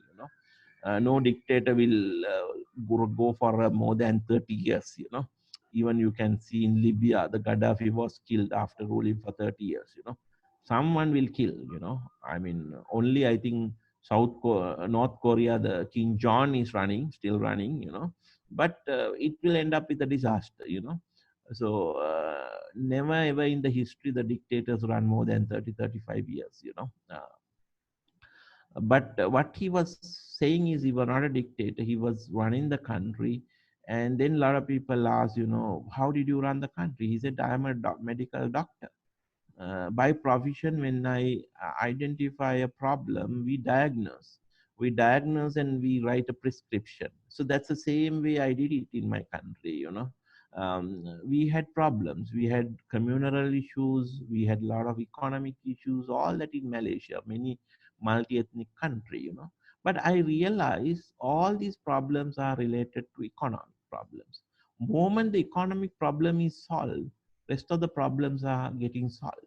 So he wants to develop the country. When he wants to develop the country, he realized that how to develop, and he called all the, tax department people and said, we are charging 30% of the tax. That means we are taking a bulk of the portion from the company's profit to government. And what are we doing for that?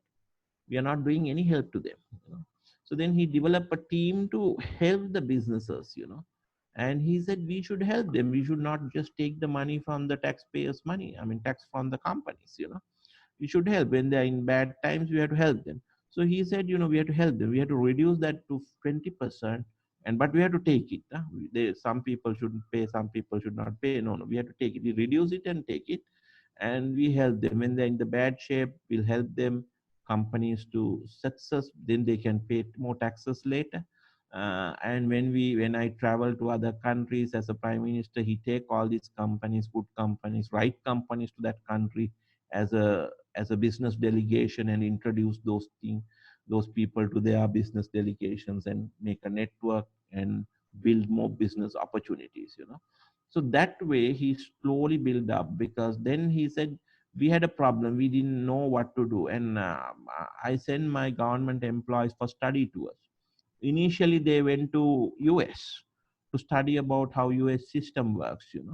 But they came empty hand, because the reason is the new generation who runs US didn't know how they have improved, because their previous generation only improved the US systems.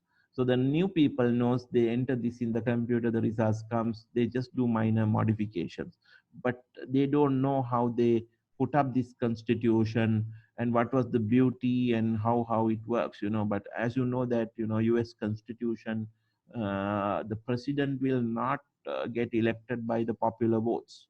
Now, even last election, Donald Trump didn't get the highest popular votes. The vote-wise, Hillary Clinton is 2 million more than Donald Trump. But the election system is, when you are voting to the president, you are voting for Senate as well. They don't have two elections like our presidential election and parliamentary election.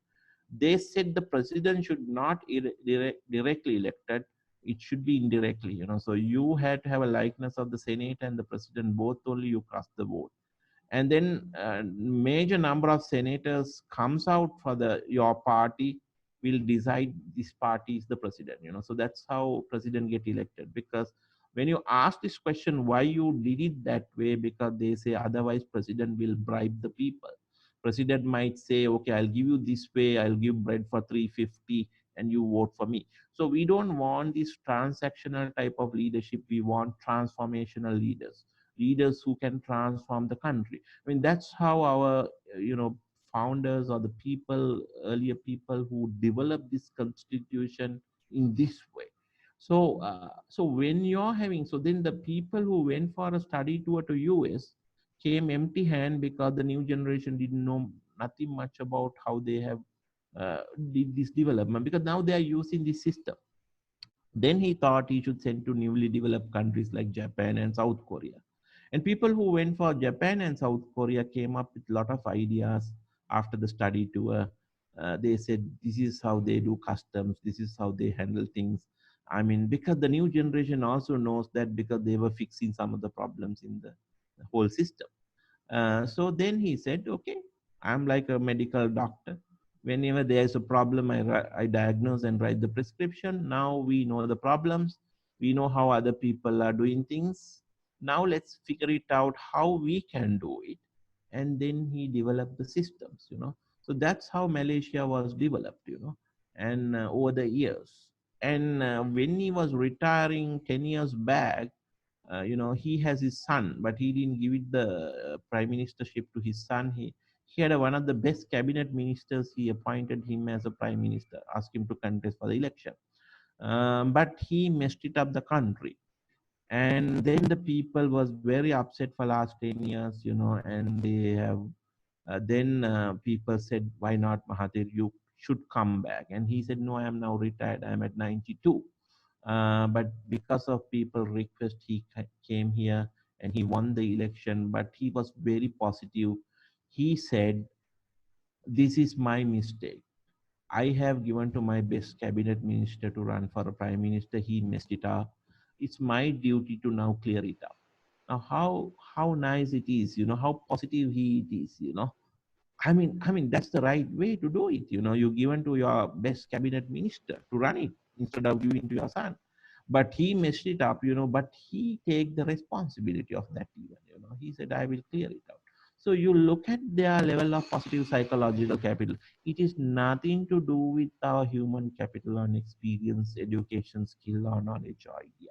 So when you're positive, when you see the world positive, when you want to do things, you always be more confident and you'll have a hope and optimism. Did I answer to your question?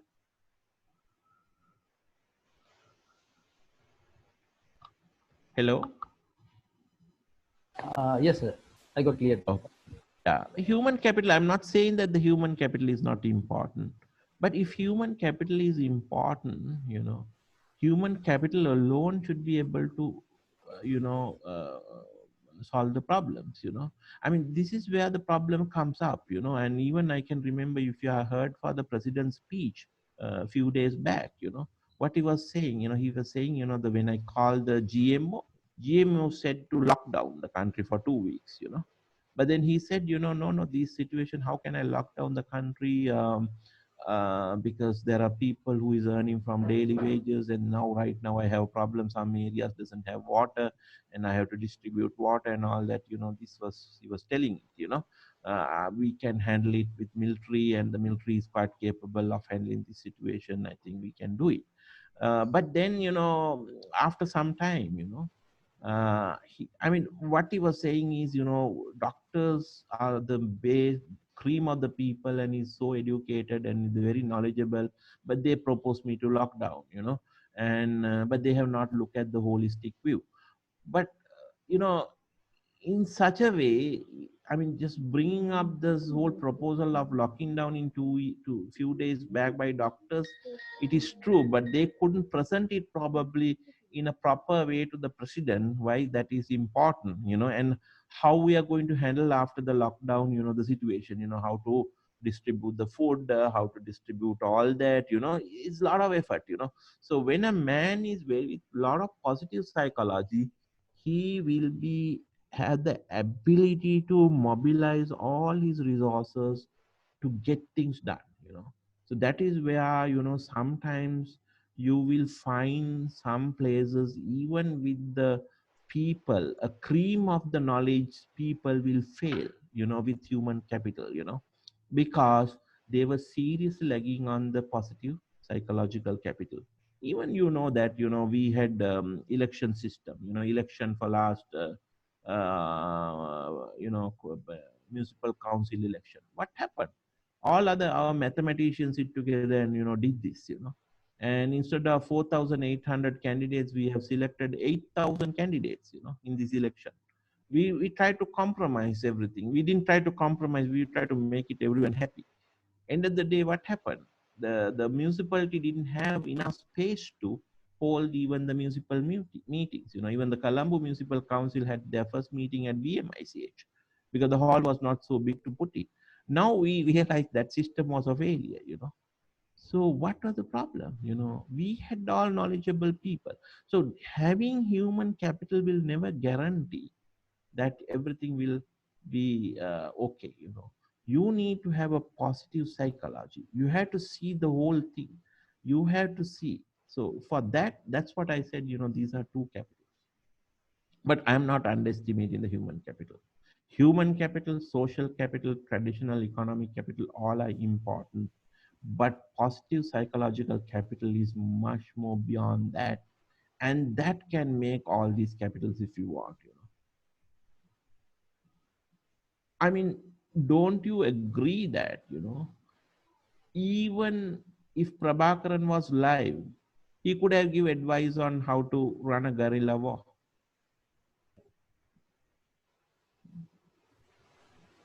Though he didn't have that, you know, knowledge, skill, traditional way, he has studied all these things.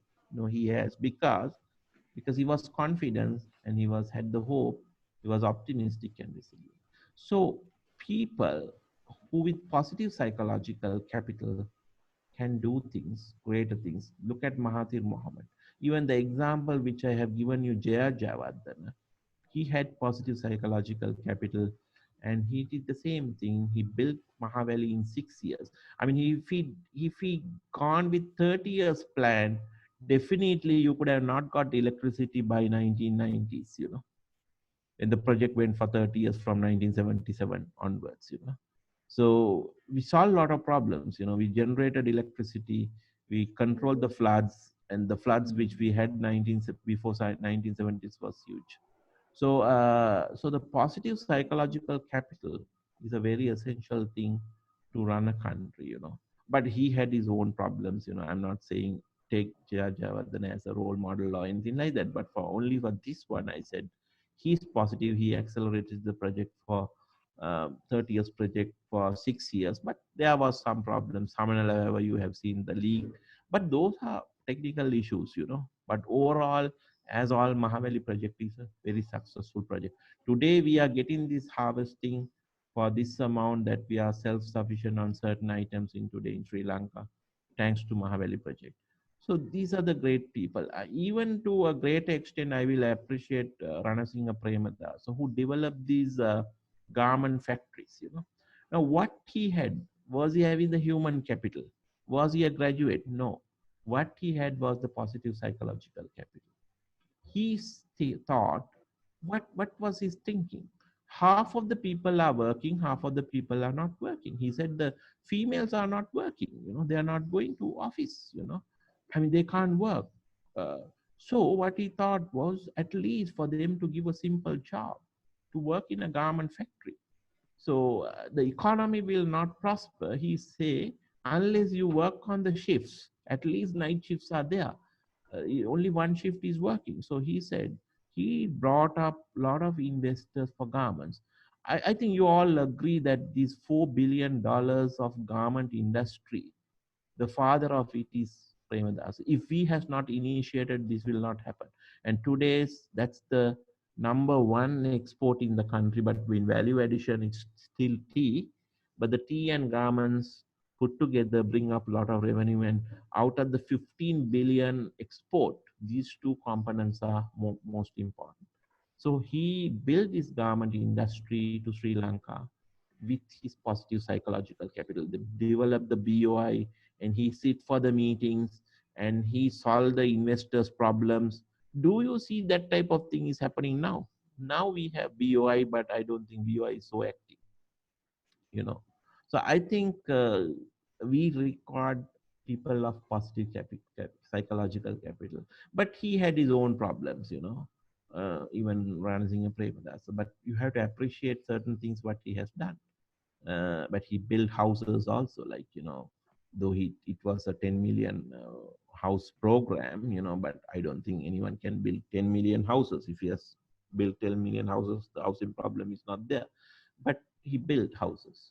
He built houses, and a lot of people were benefited on the housing scheme of Ranasinghe Premadasa. So those people has done a lot of positive work time to time, and even we don't have to underestimate Mahinda Rajapaksa. For him also, he has done a great work. But every politician, even Ranil Wickremesinghe for that matter, you know, bringing on certain things, look at things very positively on the implementation of various independent commissions and all that, you know, put it. But if you really look at when you change the constitution, that is changed for only for their personal benefits. So that's only thing. It was not really happening in the right way. Uh, You have any questions on this one? Yes, sir. I have one question. When positive psychological capital increase people can be used to human capital, not corrected way. It's wrong education, wrong skill and experience can be used to muppet when positive psychological capital people. Yes, yeah, you are right, but when you have a great thinking, now when you think you want to do something great, I mean, yeah, Yes, I'm I not saying that, thought Mr. Prabhakaran is it's a yeah, very yeah, yes people, but not right education. It's a muppet when some people carry out some areas. it's true, but I mean, this is only one side of the story we are thinking. No, now he was actually, I mean, the Tamils in that area believe that he was their hero, no? He wants to get independent state for them, and I mean there are both sides of the story, now what was the problem that they were facing at that time? They were facing that, these Sinhalese politicians, they were fighting each other from the both side, nothing happening, if we had the separate state, they could have developed the country, so that was the fighting that was there, so he led the thing. That's a massive disruption, otherwise this country could have been much more better situation if we didn't have that 30 years war. uh, I know that the positive psychological capital can be used for anything, to disruption or this thing, but if you look at Mahathir Mohamad or Lee Kuan, they were using the positive psychological capital for a build in the country.